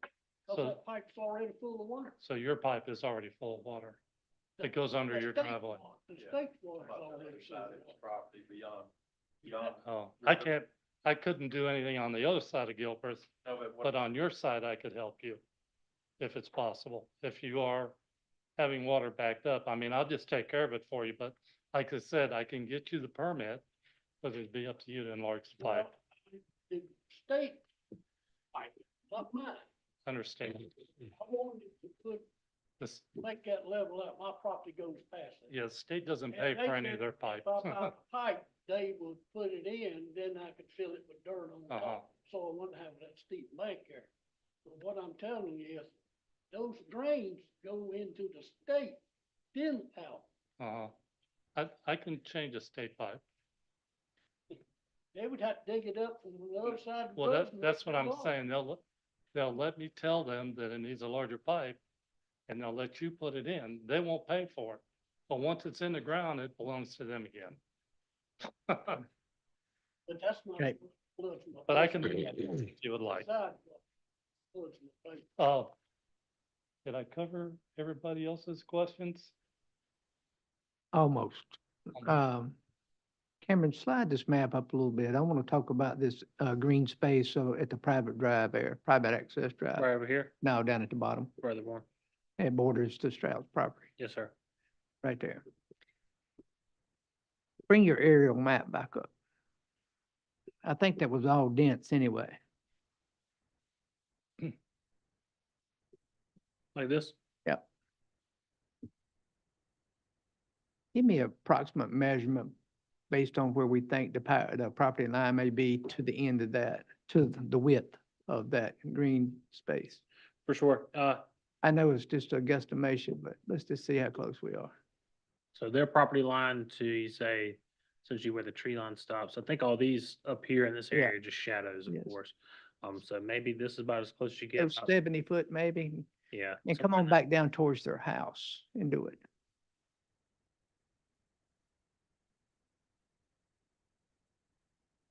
That's 137 there. Okay. Now let's go back over to the map again. Give me a width on that right there, that green space, the wider part on up a little bit, on up. Up here? You're right in there, right through there. I don't know if I have the ability to do that inside of this Adobe. Well, they'd have to somehow scale it out with a ruler and everything. I About could- 65 feet. About 65 feet. Yeah, 'cause I wouldn't hang my hat on saying that. I trust y'all. actually, there's a dimension right there on the road. I can see a small one there. You can subtract 25 off of that one dimension and you'd have it. So it's 87 minus 25, so you're at 62 feet. 62, yeah. Good eye. All right. Thank you for that. Thank you. Any further questions for the engineers? I do have one question, and I might have missed this earlier, but we've talked all around it, but your stormwater management basin, is that a dry pond or an actual pond? It will be dry. It'll be a sand filter. So basically, it'll be the shape that you see. Yep. And about half of it will have a rock, dam across it, and then which will be grass, sod, And then most of the other side will be sand. And that sand will be anywhere from 1.5 feet to 3 feet deep. Thank you. Step back up to the mic if you would. Just ask the question here is, the plantings that are along the road, Yes. all right, and it's 8 feet wide, and you have good idea of what might go in there. But again, can it be raised as a berm? I don't know what your restrictions are. I know I've seen it in other places. What will end up happening is, as we go through, we have access topsoil. We, of course, would prefer to berm that rather than hauling that topsoil out of there. But if you're just looking at the 8 feet, even going at a 2-to-1 slope, it would only be 1.5 feet high. Hmm. If you were doing it that way, but we've got space back there. So if we can get room to get rid of excess topsoil, that's definitely where we're gonna put it. All right, thank you. Chairman, I've got a question. Gentleman that spoke about the drainage, Mr. Hart. Mr. Coe, thank you. I understand your situation quite plainly. When I moved into my house in Graham about 26 years ago, I live at the end of a cul-de-sac. My house is down the hill. All the water from the road comes right down my driveway and right down side of my house. So I understand what you're saying. I've spent the last 25 years trying to fix that. The land next to me was vacant for a long time and was in the last 3 or 4 years built on. Now, one thing that the builder did do for me was, as Mr. Cantrell said, he did put a berm to redirect the water that was coming down that side of the hill into my yard, into my house, directs it out into the forest. Now, the question for you is, on the buffer, you're talking about on the easterly side, that's a what, 20-foot buffer? Okay. What could you do on that side to help mitigate and control that water that would be coming down that hill? Can you do a berm? Yes. You were just mentioning about the berm on the, Put berm, but 20-foot buffer would make it much easier to do a berm. So even at 2-to-1, let's say we use up, well, let's make it pointy, 2-to-1. So even at 20, it would almost be 5 feet tall, okay, but it'll actually be less once we round it off. right. But with our excess topsoil, since we have to plant that anyways, he said that would be a good place for us to place our topsoil material. And the topsoil I'm talking about is when we go out to do the grading and we pull the trees and the grass and the roots, we cannot use any of that material for compaction soil anywhere. So we keep it to respread in the yards and we keep it to try to put berms around the perimeter. That's why you see so many of these subdivisions with berms. It's not, some of them are mandated, but most of the time it's because that's a good way to get rid of the excess topsoil. The point that I would make in this particular instance is all it took for my property to be protected from the water running off from his was about a 6-inch berm. Even in the heaviest rain, it redirects. And he has one of those culverts underneath his driveway as well. And I dug a ditch to that berm and that water runs off just with a 6-inch berm, even in the heaviest rain. Now, if you can accomplish the same thing with a berm on that side of the property, all the runoff would just be from your property down onto your, down to your house. Would that be an accurate assessment, Mr. Cantrell? Would that control a berm on that side? Yes, Would that from control? off our property, he wouldn't get any additional water from our property. But like I said, I think a lot of his drainage is coming from Gilbert and across the street from Gilbert. Yeah. because it looks. But we're like- talking about the back side of his property, not the front side, the Correct. back side. Yes, that, whatever's on our property, we can do that. You can control that using a berm on that side. Is that correct? It will help to control it, yes. Okay.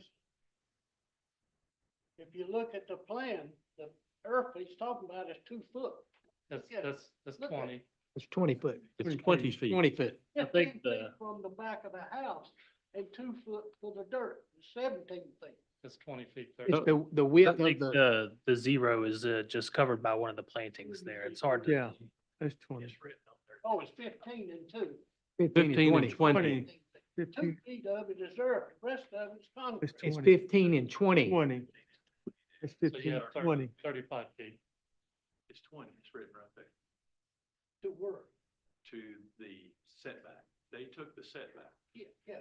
and then they added the setback, I mean, the buffer to the setback, which the buffer is 20 feet.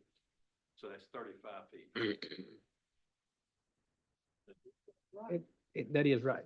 Plan shows they have to work off this plan. But you can't divert that water to the front. No, I'm It not would gonna, have to go to the back. yes, that's exactly what I'm gonna do. If we put a berm here, that water that's left. will Yeah, but keep this it is here. only 2 foot right here. That's No, all sir. No, sir. That's 20 foot. It's 20 feet, sir. Well, my eyesight's not good, you know. That's okay. It's 20 foot. We understand, sir. Set up where he can see that it's written on the plan, it's 20 feet. Well, I think it's like he sees this two right here and there's a zero that's being covered by plants. Yeah, But if you look at Throw it this, on the- Again, restates it right there. See that buffer here, Dan? Proposed 20. 15 feet Look- setback. Look on the screen. so Back the there. 15-foot setback is from, it is a little confusing. And I can see because See the that where it says 15, proposed 20-foot type C buffer. Which circle are that with your cursor? No, the cursor right there. Look here, look here. Can you see Well, that? Yeah, right there, where he's putting the red around. There you go. But that dotted line through there. You see, We're gonna, Is that a V shape now? It's not. I'm gonna make it hump to keep water off your property. So this is from here to here.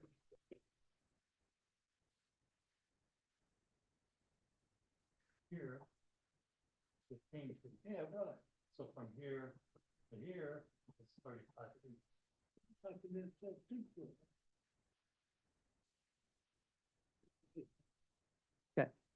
That's All right, another let's- 18 But feet. that's what floods, and that would have to be done all the way down my property to keep my shop.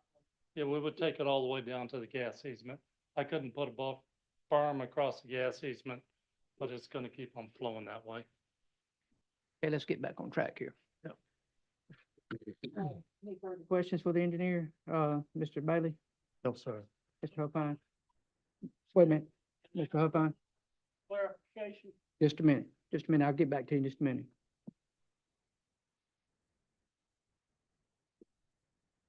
The only thing I'm not, sorry.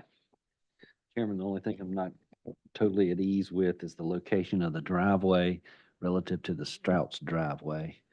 Because that horizontal dimension affects a lot of other things. I think we need to come to a resolution on that.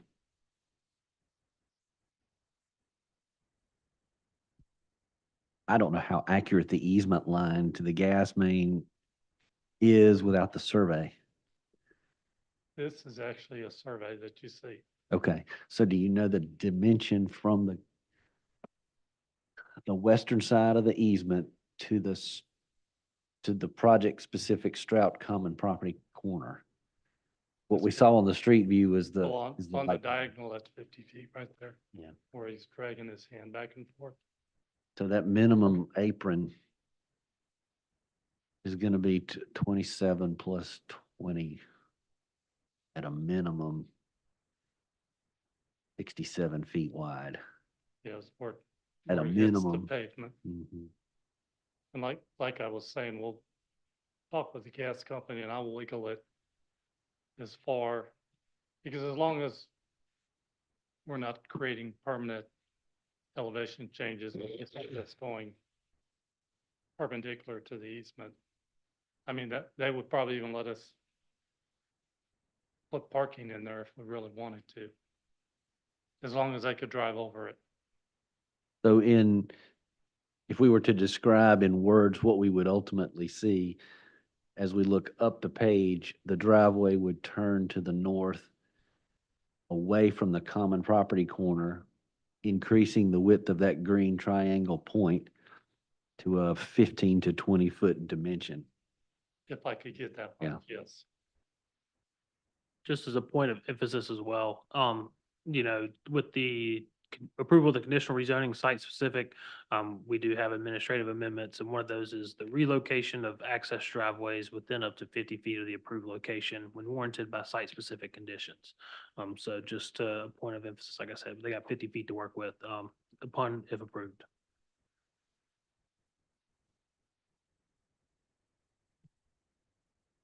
I'd be satisfied with that as part of the conditions, I think. Mr. Cole, you said you had one more thing you wanted to say. That sidewalk, it comes from Ivy Road down to me, right? Correct. What's at the end of it? Nothing Right. Where's the water go from down that side?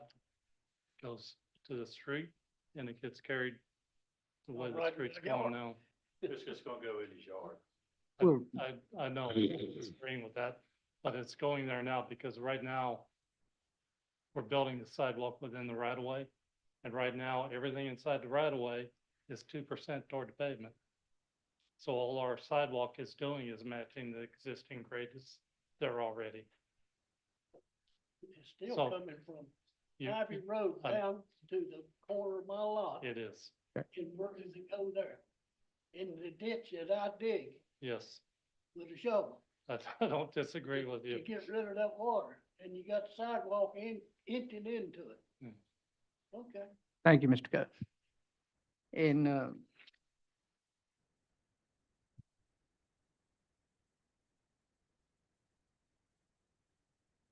anything further? I have one other comment, but not to Mr. Cantrell, as to the south. Concerning your traffic issues at that four-way stop, we have the same situation, the four-way stop at Hanford Road and, whatever that street is, Crescent Square. People come off that, yeah, not right at the other end toward Davita, down that way. People come off there like it's a drag strip, okay? If you talk to somebody at city council, or if you talk to Chief Cole, PD, they will listen to you and get somebody to address that. We've had somebody from the city come out and put in your speed limit, a little radar. And then I've had Lieutenant Payne contact me concerning that. So you do have some options on that. My biggest concern really, and this is far from the development, is there's that school down there. And If you would come to the podium, please. Sorry. This has nothing to do with the development. It's the school down there on Ivy Road. What is it, South Elementary? South Graham, thank you. It was doing good when a police officer was there directing it. Now there's an elderly woman out there. I don't know how old she is. She's really sweet though. But she's having a hard time. I don't know why the police quit doing what they're doing there. And this may not be the place to bring that up. I'm sorry. It is really not germane to this Where do I need to discussion. take that complaint to? To the police department. Police Okay. department, yeah. All right. But my point is that you do have some options with traffic. Yes, sir. Even, if this development is approved and city council approves it, and it goes in, you do have options. We have a responsive police department to your concerns. Okay. Okay. All right. Just- Thank you. Just wanted to bring that to your attention. Yes, sir. Yes, sir. Ms. Holden? Yes, sir. The grilling areas, the paved grilling areas with the picnic tables, can that be moved? Paved grilling. Private access drive in the green space? So we have a quantitative requirement for active open space. Right? I think it's just a matter of, open space in general. I don't think there's a measure for, active, the active open space that we recently just passed is specific to open space subdivisions. Okay. So I don't think that that's the case. I think I asked for, where it was listed on here, the percentage that is considered to be active maybe. So I think the open space required 10%, and just asked for passive, what's active. So it's not really a quantitative aspect of what's required of our ordinance. Okay. Um, I mean, We can move them to the other end. then yes. Okay. Slide back down to that, photograph there of the green space. Over here? Yeah, right there. On your, conditional zoning detail sheet that you provided, which one of these, numbers would pertain to the lateral line that goes back to Ivy Road from the point there at the sand filter? That line there, which, would any of these numbers here? In regards to the conditions, Mm-hmm. yeah, Number 3 is what I thought that was.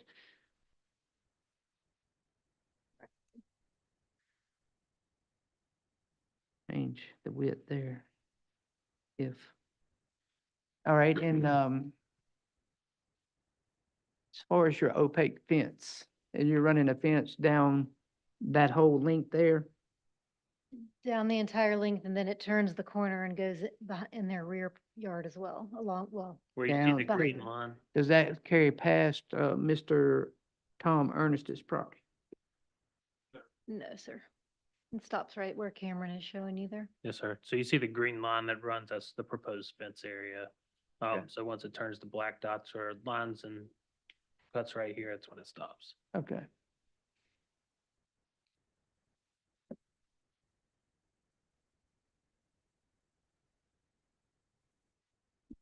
I know that you've got proposed, landscaping planning. Let's talk about calibers of trees. What would be your minimums, along the property line that borders Mr. Coe's property?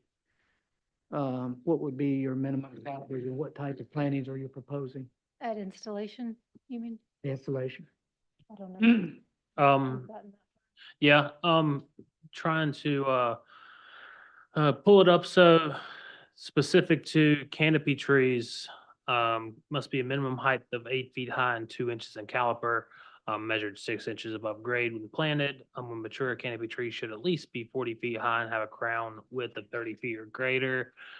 So I think that's the area that you're looking at over here for canopies. You also have understory trees, minimum of 40 inches high and 1 inch in caliber, measured 6 inches above grade when planting. When mature, an understory tree should be between 15 and 40 feet high. Then you're running into the shrubs. All shrubs shall be expected to reach a minimum height of 36 inches and a minimum spread of 30 inches within 3 years of planting. So there's not really a minimum criteria upon planting of it. It's just expected growth for the shrubs. Would you be opposed to changing that to Arizona cypress or Yoshino cryptomerian, something that's gonna grow 40 foot tall and 40 foot wide? In lieu of the 3 grades? If staff would, I mean, if it was looking to go that way, that would be something that I would want to Yeah. consider to give the privacy where Mr. Code did not have to see those properties with a minimum height of installation height also. So the city has, of course, just a recommended planning list sheet that we have. I believe you could certainly ask for a condition of a specific type of tree that's to be planted out there and a specific height upon installation. I don't think that's too much of an ask if that's what you wanted to include. I just think they grow a whole lot faster from my past experience and they'll reach this height a whole lot quicker than these large canopy trees that's 2 inch caliber that's gonna take 20 years to ever get to any height or privacy. I just want to clarify, do you mean that, because a lot of times those trees those types of plantings are used because as they grow, they create an opacity just with themselves, as opposed to what your ordinance is doing is creating that opacity with 3 levels. So are you proposing to replace the prescriptive 3 levels rate with all cryptomeria or something? Or are you proposing to replace just the canopy trees? If that was to where we would got to tonight to, for an approval, that would be Sure. something that I would want to see because it happens so much faster. The privacy level would be there, would be just one row of the large trees and with a minimum height, installation height to begin with. And they grow so much faster, which would create privacy really quick versus 20 years from now to getting a somewhat of privacy. Especially Leland cypress. So is that just for the canopy trees that you would want to replace specifically? Just on that one side of the property, if we get that far, that borders Mr. Coe's property. And I think what he's saying is replace the entire planting schedule with that type of. Yeah, So no shrubs, no, You're talking about, that's only a 20-foot wide buffer there to begin with. Arizona cypress is gonna 40-foot in diameter from the base, will get 40 foot. Quick. however you all would like to. And the to put Yoshida it, cryptomerian would be the same, or However y'all can word it, and if the applicants are fine with moving, well, I guess it's, not up for approval, but it's just a recommended conditions list moving forward, so, The thing I would ask is that we don't do the Leland cypress because those have, we've gotten away from that here because of their disease. right, I don't, frequency. I wouldn't specify something in nature of a cypress, an Arizona, whether it's a Leland or whether it's a crypt, fast evergreen. That could be planted with a view to being a certain kind of width over the next year or two. Right. thing. Right. Fast growing and bulbous. could it be as simple as just an evergreen planting to replace it? Could be, but I think it's gonna have to have some type of height minimum. If it gets this far, it would have to have a height minimum to begin with, because, you can go buy a 3-gallon, Yoshino cryptomerian and it's gonna take, I want to see something probably at 8 foot to begin with. So, I think that's consistent Or with 6 foot or your something. current standard at 8 foot installation, so certainly we wouldn't undercut that. Right. so. But that's if we get that far. I just want to make Canopy sure. tree size evergreen plantings essentially. I Yeah. follow, I'm with you, I just, want to make sure we're on the. same I don't know that we're there, but I just, So if we get there, I just want to make sure that would be something that might be acceptable to your clients. I'm getting a yes on that. Cameron, I do have a can we question. go back to the photo, aerial? This one? Yeah. So this is the property line that separates theirs and Mr. Coe's right here. Worried about where the green is. So what do we have on that side right now? Essentially nothing. Yeah. Planting wise, Yeah, yeah, I mean, it's probably all gonna be graded and then replanted. I don't think there's any Okay. existing vegetation there right now. and on the south side as well, I'm sorry, what was that? I'm sorry, sir. on the south side next to the Stouts property? There's gotcha. some through here, but, like I think we're discussing, a lot of it's gonna have to get, moved, I those guess, moved evergreens. away for the open space area, and then replanting growth. again, I guess, for that Yeah. buffer. I don't think they planned on retaining any of it for their buffer over there. Okay. Well, that's what I want to know. Yes, sir. I do have a question, Cameron. Yes, sir. All right, developers do all this, they get it planted, they move out, turn it over to the HOA, and 2 years later, they all die. Mhm. What's the enforcement on that? So our development ordinance does have safeguards in it via violation penalties, fines until they are meet remedy. It's $100 per day whenever it's not taken care of. So you get like a 30-day violation. to Essentially start the replanting process of sorts. And based upon where it's at, you'd have to replant it to the current status. So if you've got dead 15-foot high trees, you're having to bring in the exact same thing and put it in there. But there are penalties and violations of our development ordinance to assess that. Is that something the city enforces, or is that just a complaint type? The neighbors complain that they're died off and Yeah, I think here on the city, it's kind of complaint driven.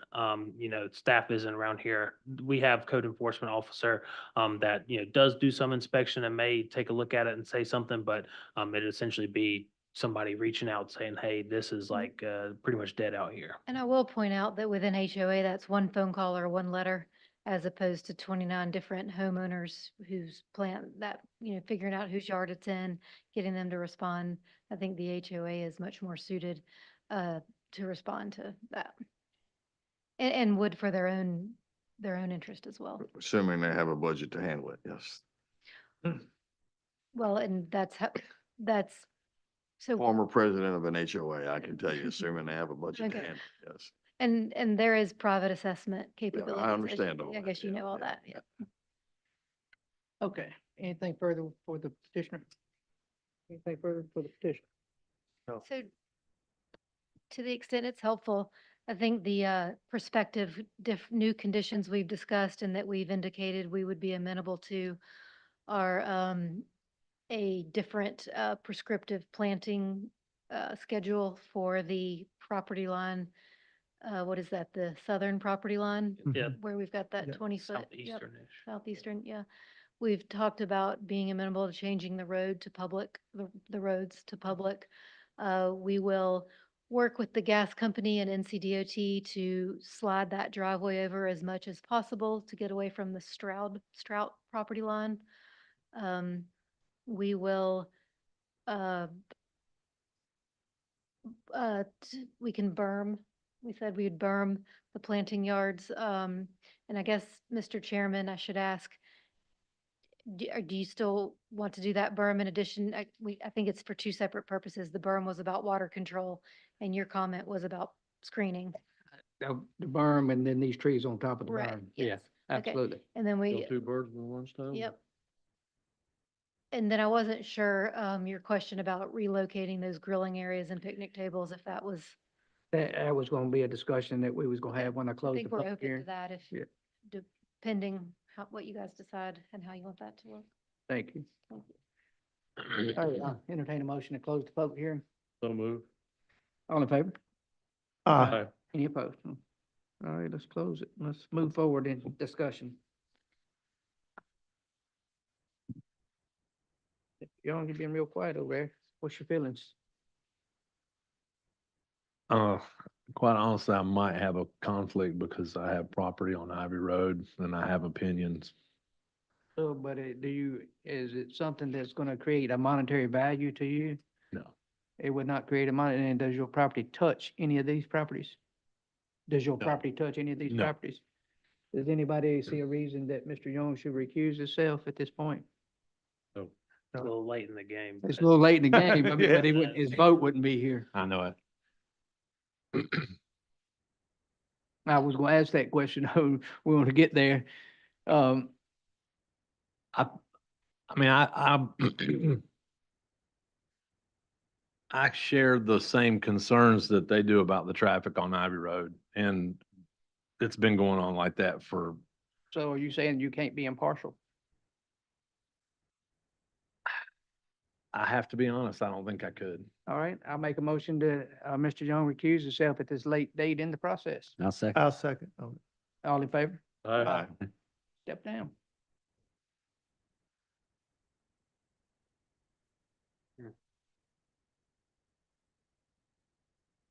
All right. Back to our discussion here. Mr. Wooten? Have anything? Yeah, I make a comment about one of the things Mr. Coe said about the privacy and such, proximity to the neighbors. I understand his feelings about this matter. I grew up on a busy street, and my bedroom window was about 15 feet from the neighbor's dining room window. I could literally look in the window and see what they were having for dinner and decide which house I was gonna eat at that night. So I understand the closeness, but I think with the berm on that side of the property, along with the change in that really shouldn't be that much of an issue. Plus the fact that even though the limit is 35 feet, that's to the peak, that's not to the second story windows. Having been in the situation where see the neighbors almost in their house, I understand what he's saying, but I think that what we've suggested is additional conditions to mitigate that. I think that would be an acceptable. compromise.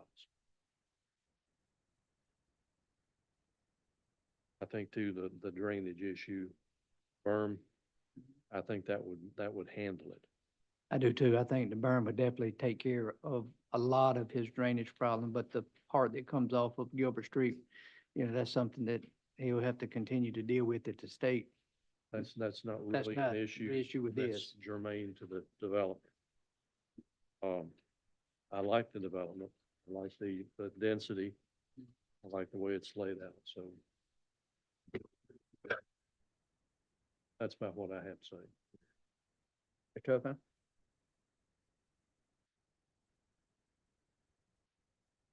Mr. Chairman, I like the land use. I like the transition from the south to the north as industrial properties blend into the single-family residential properties.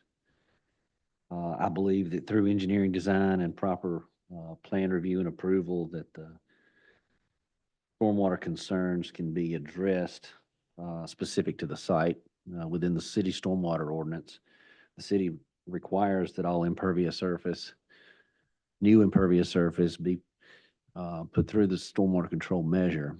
So even though in conversation, we did hear the backs of the buildings may escape, in this case, they will not. They will be required through the review process in some fashion. The city's staff engineer will require the plan to capture all of new impervious surface and put it in the stormwater control measure. I believe that the city's current stormwater ordinance for quality and quantity control will certainly meet the state's requirements. And through typical design, the conditions after construction will be at the pre-construction intensities, or in most cases, lower. I believe that through conditions and the relocation of the short driveway, we can better accommodate the Strouts' concerns and maybe even improve their access.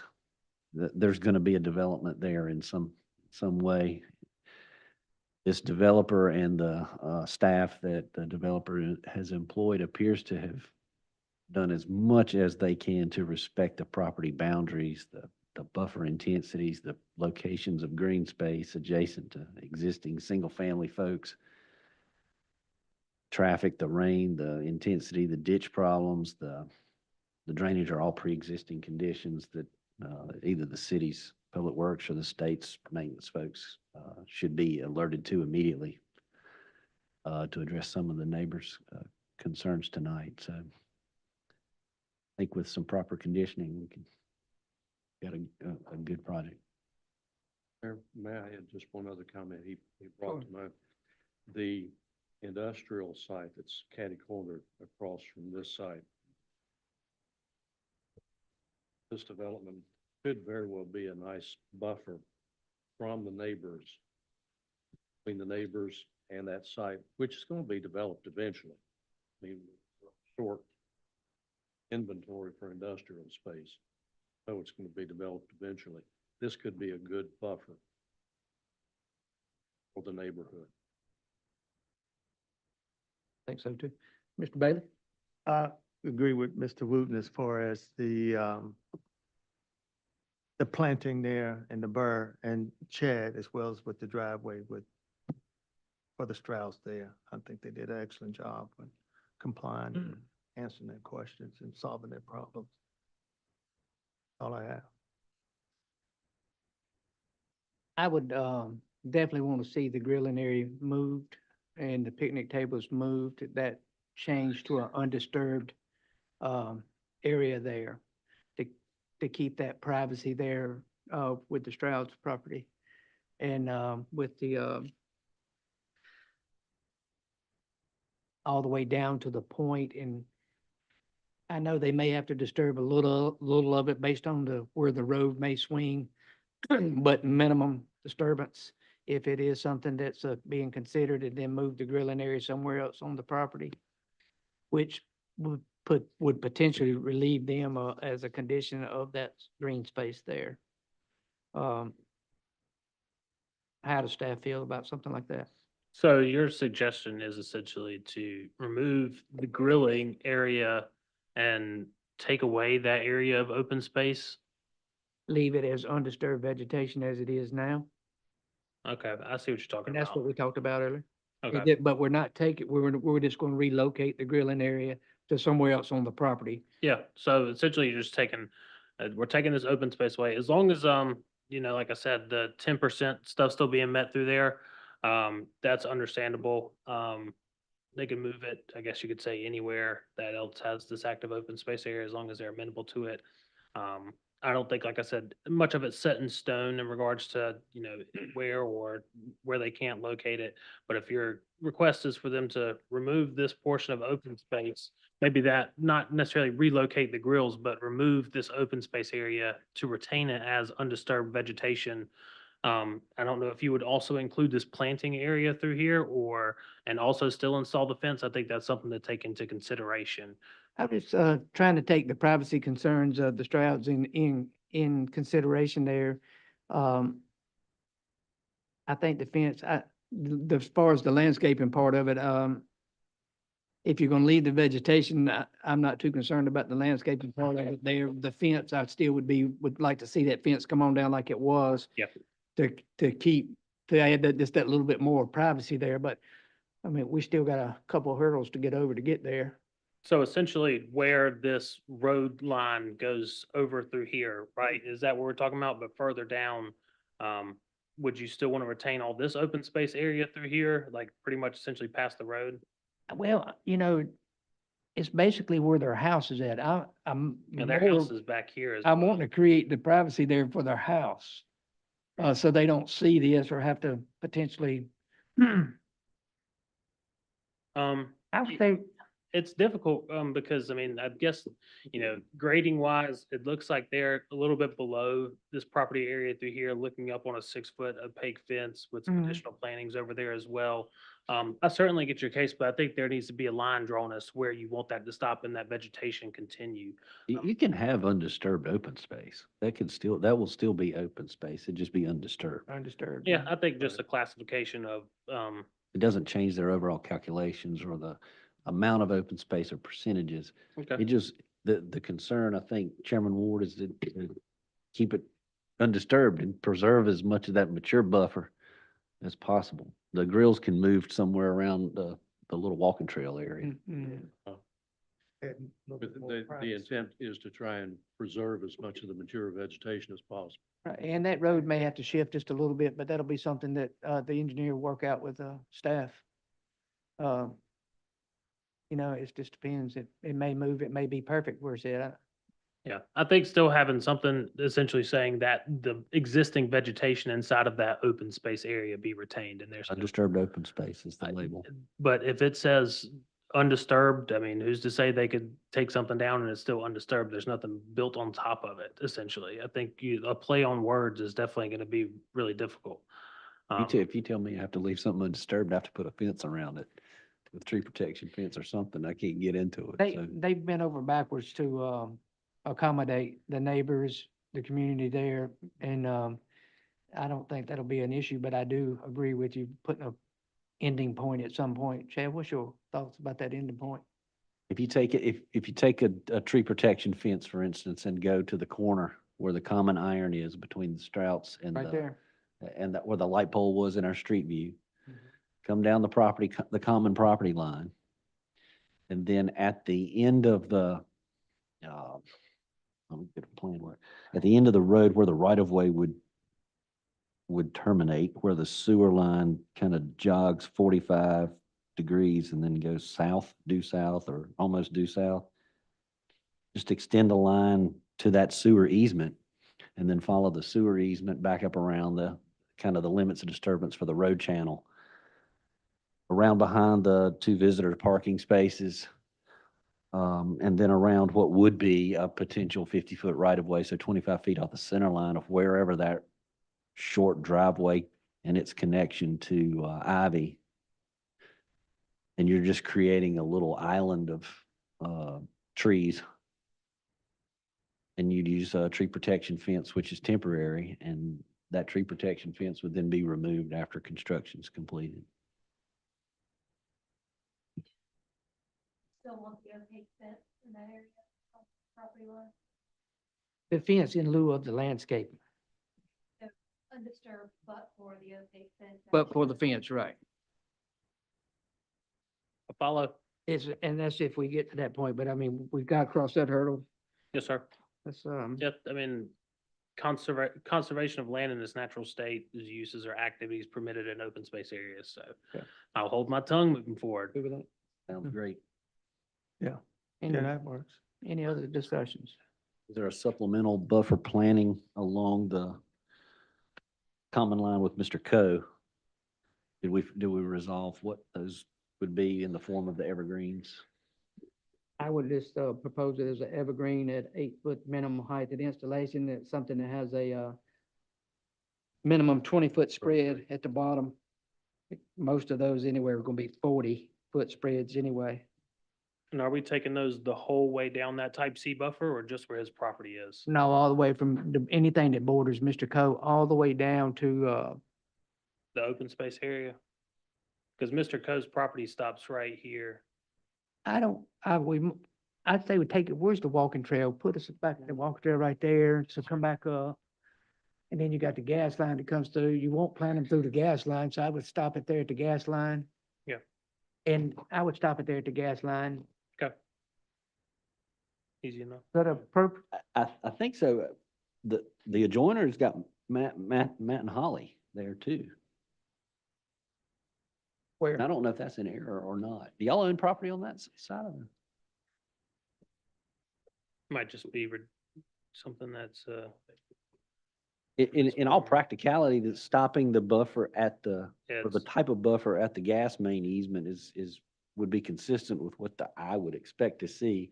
And then to Mr. Wooten's point, a little 6-inch swell across the top of the land in the easement itself would continue the stormwater flow To the- south and to the away south, from right. Mr. Coe and whoever the adjoiner is to the south and southwest. yeah, it looks like a lot of it's, kind of open area back through here as well. And then With their house up on the front. And then to council's point, that further preserves that long panhandle that creates the buffer between the industrial and the residential, and then we. And just,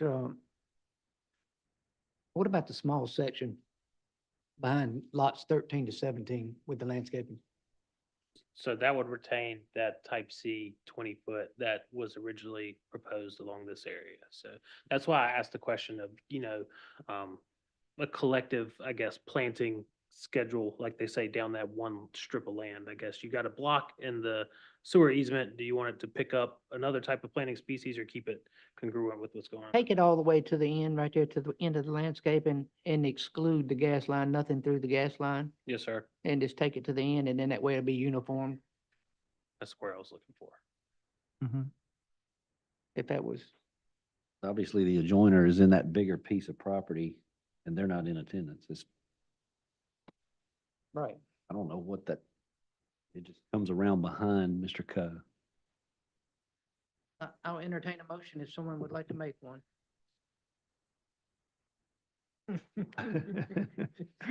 I guess me and Chad work collectively. on it. Yeah, just go slow with your conditions so we can write them down over here. In addition to the decision that you make as well, I'll take note of the conditions as Ms. Hodian passed out. I would have something inside of your conditions that you're taking and utilizing the updated conditions that were provided during this meeting by Ms. Hodian. Mr. Chairman, if I could make a motion. All right. Mr. Chairman, I would move to approve the project with some subsequent conditions. Subject to the rezoning would be consistent with the suburban residential future land use type and policy, specifically section 5.1.1, 3.3.2, and the strategy 4.3.1, as set forth in the Graham 2035 plan, also known as a comprehensive plan. Then with some additional conditions, which bear with me, will follow. Before you continue, Chad, on the policies, did you take in the typo? 3.3.2 is supposed to be 2.2.1? I said 3.3.3. Yeah, so I think So to I'm Mr. wrong. Witten's point, B2. no, I was wrong. It's 5.3.3, I believe, was the one that was incorrect. Um, Focus yeah, development policy, I 3.3.2. apologize. Yeah, 3.3.2, it's 2.2.1. 2.2.1. 2.2.1 on the correction. 2.1. But it still refers to the focus development section of the long-range plan. Yep, we got it. And for the record, to illustrate, in order to maintain Graham's affordability and promote growth, the city will facilitate smart growth development by promoting infill development and focused, walkable, and mixed-use built environments with the following conditions. The previously mentioned eastern property boundary landscape materials be comprised of not less than 8 foot tall at the time of planting evergreen trees spaced in a way to provide a 90% opacity at the time of planting. On top of a topsoil or landscape berm manicured to provide suitable planting and direct runoff further south. That would be condition 1.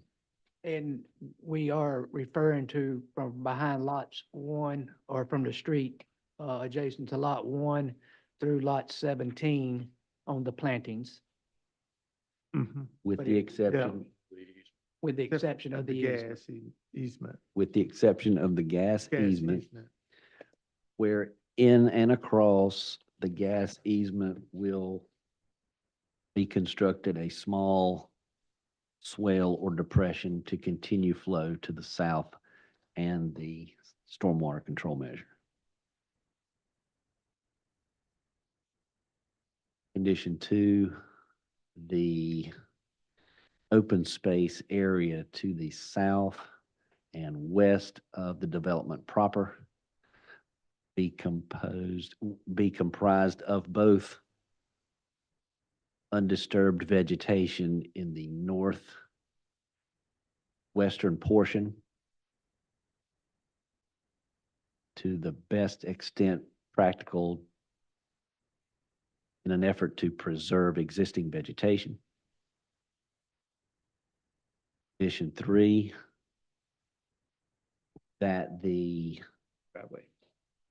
engineer and developer work with the gas company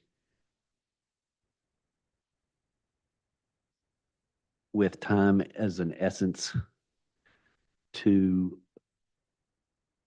locate the driveway connection further east along Ivy Road, given the input from NCDOT and additional restrictions by the gas company may or may not ultimately dictate where that driveway connection occurs.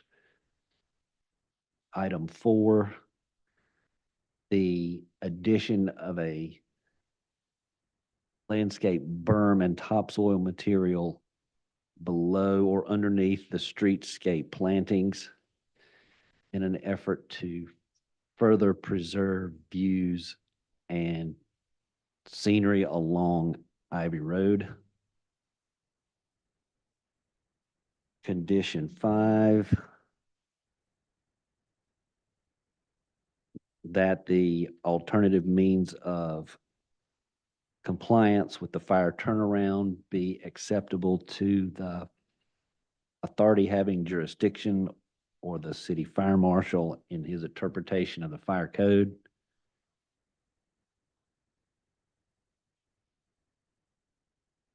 Number 6, that the stormwater control device accomplish the criteria set forth in the city stormwater ordinance for pre-construction and post-construction stormwater control.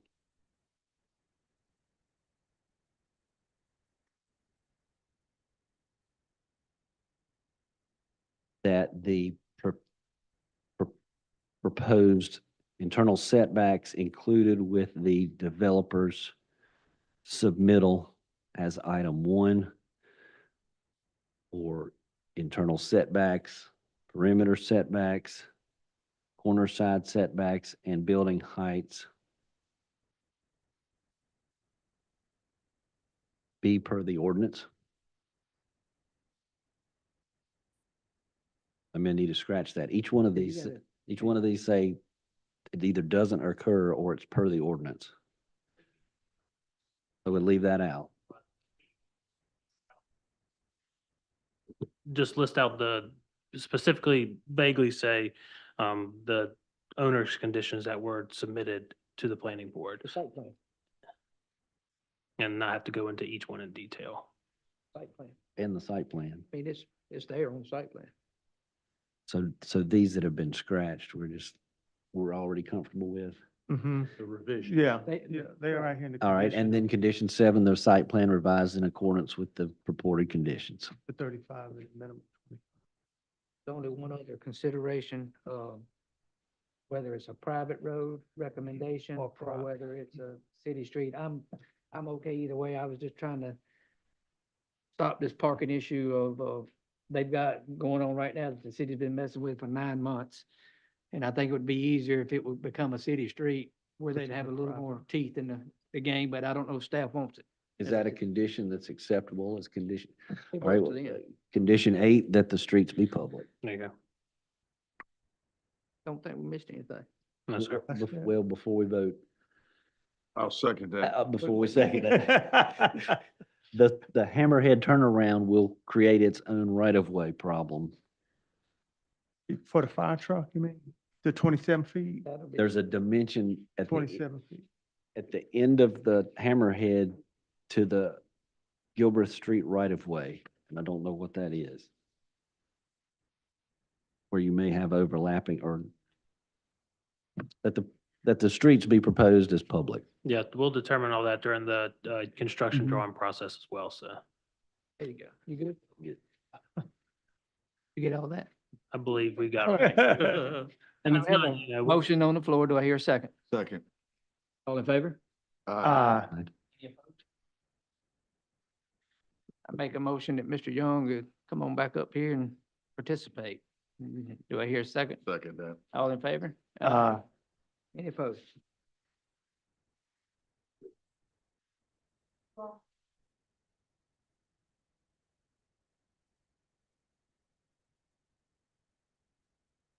All right, Cameron, let's, hold on, have no time, any public comments of non-agenda items here? None? Anybody from the public on a non-agenda item about planning and zoning? Okay. Staff comments?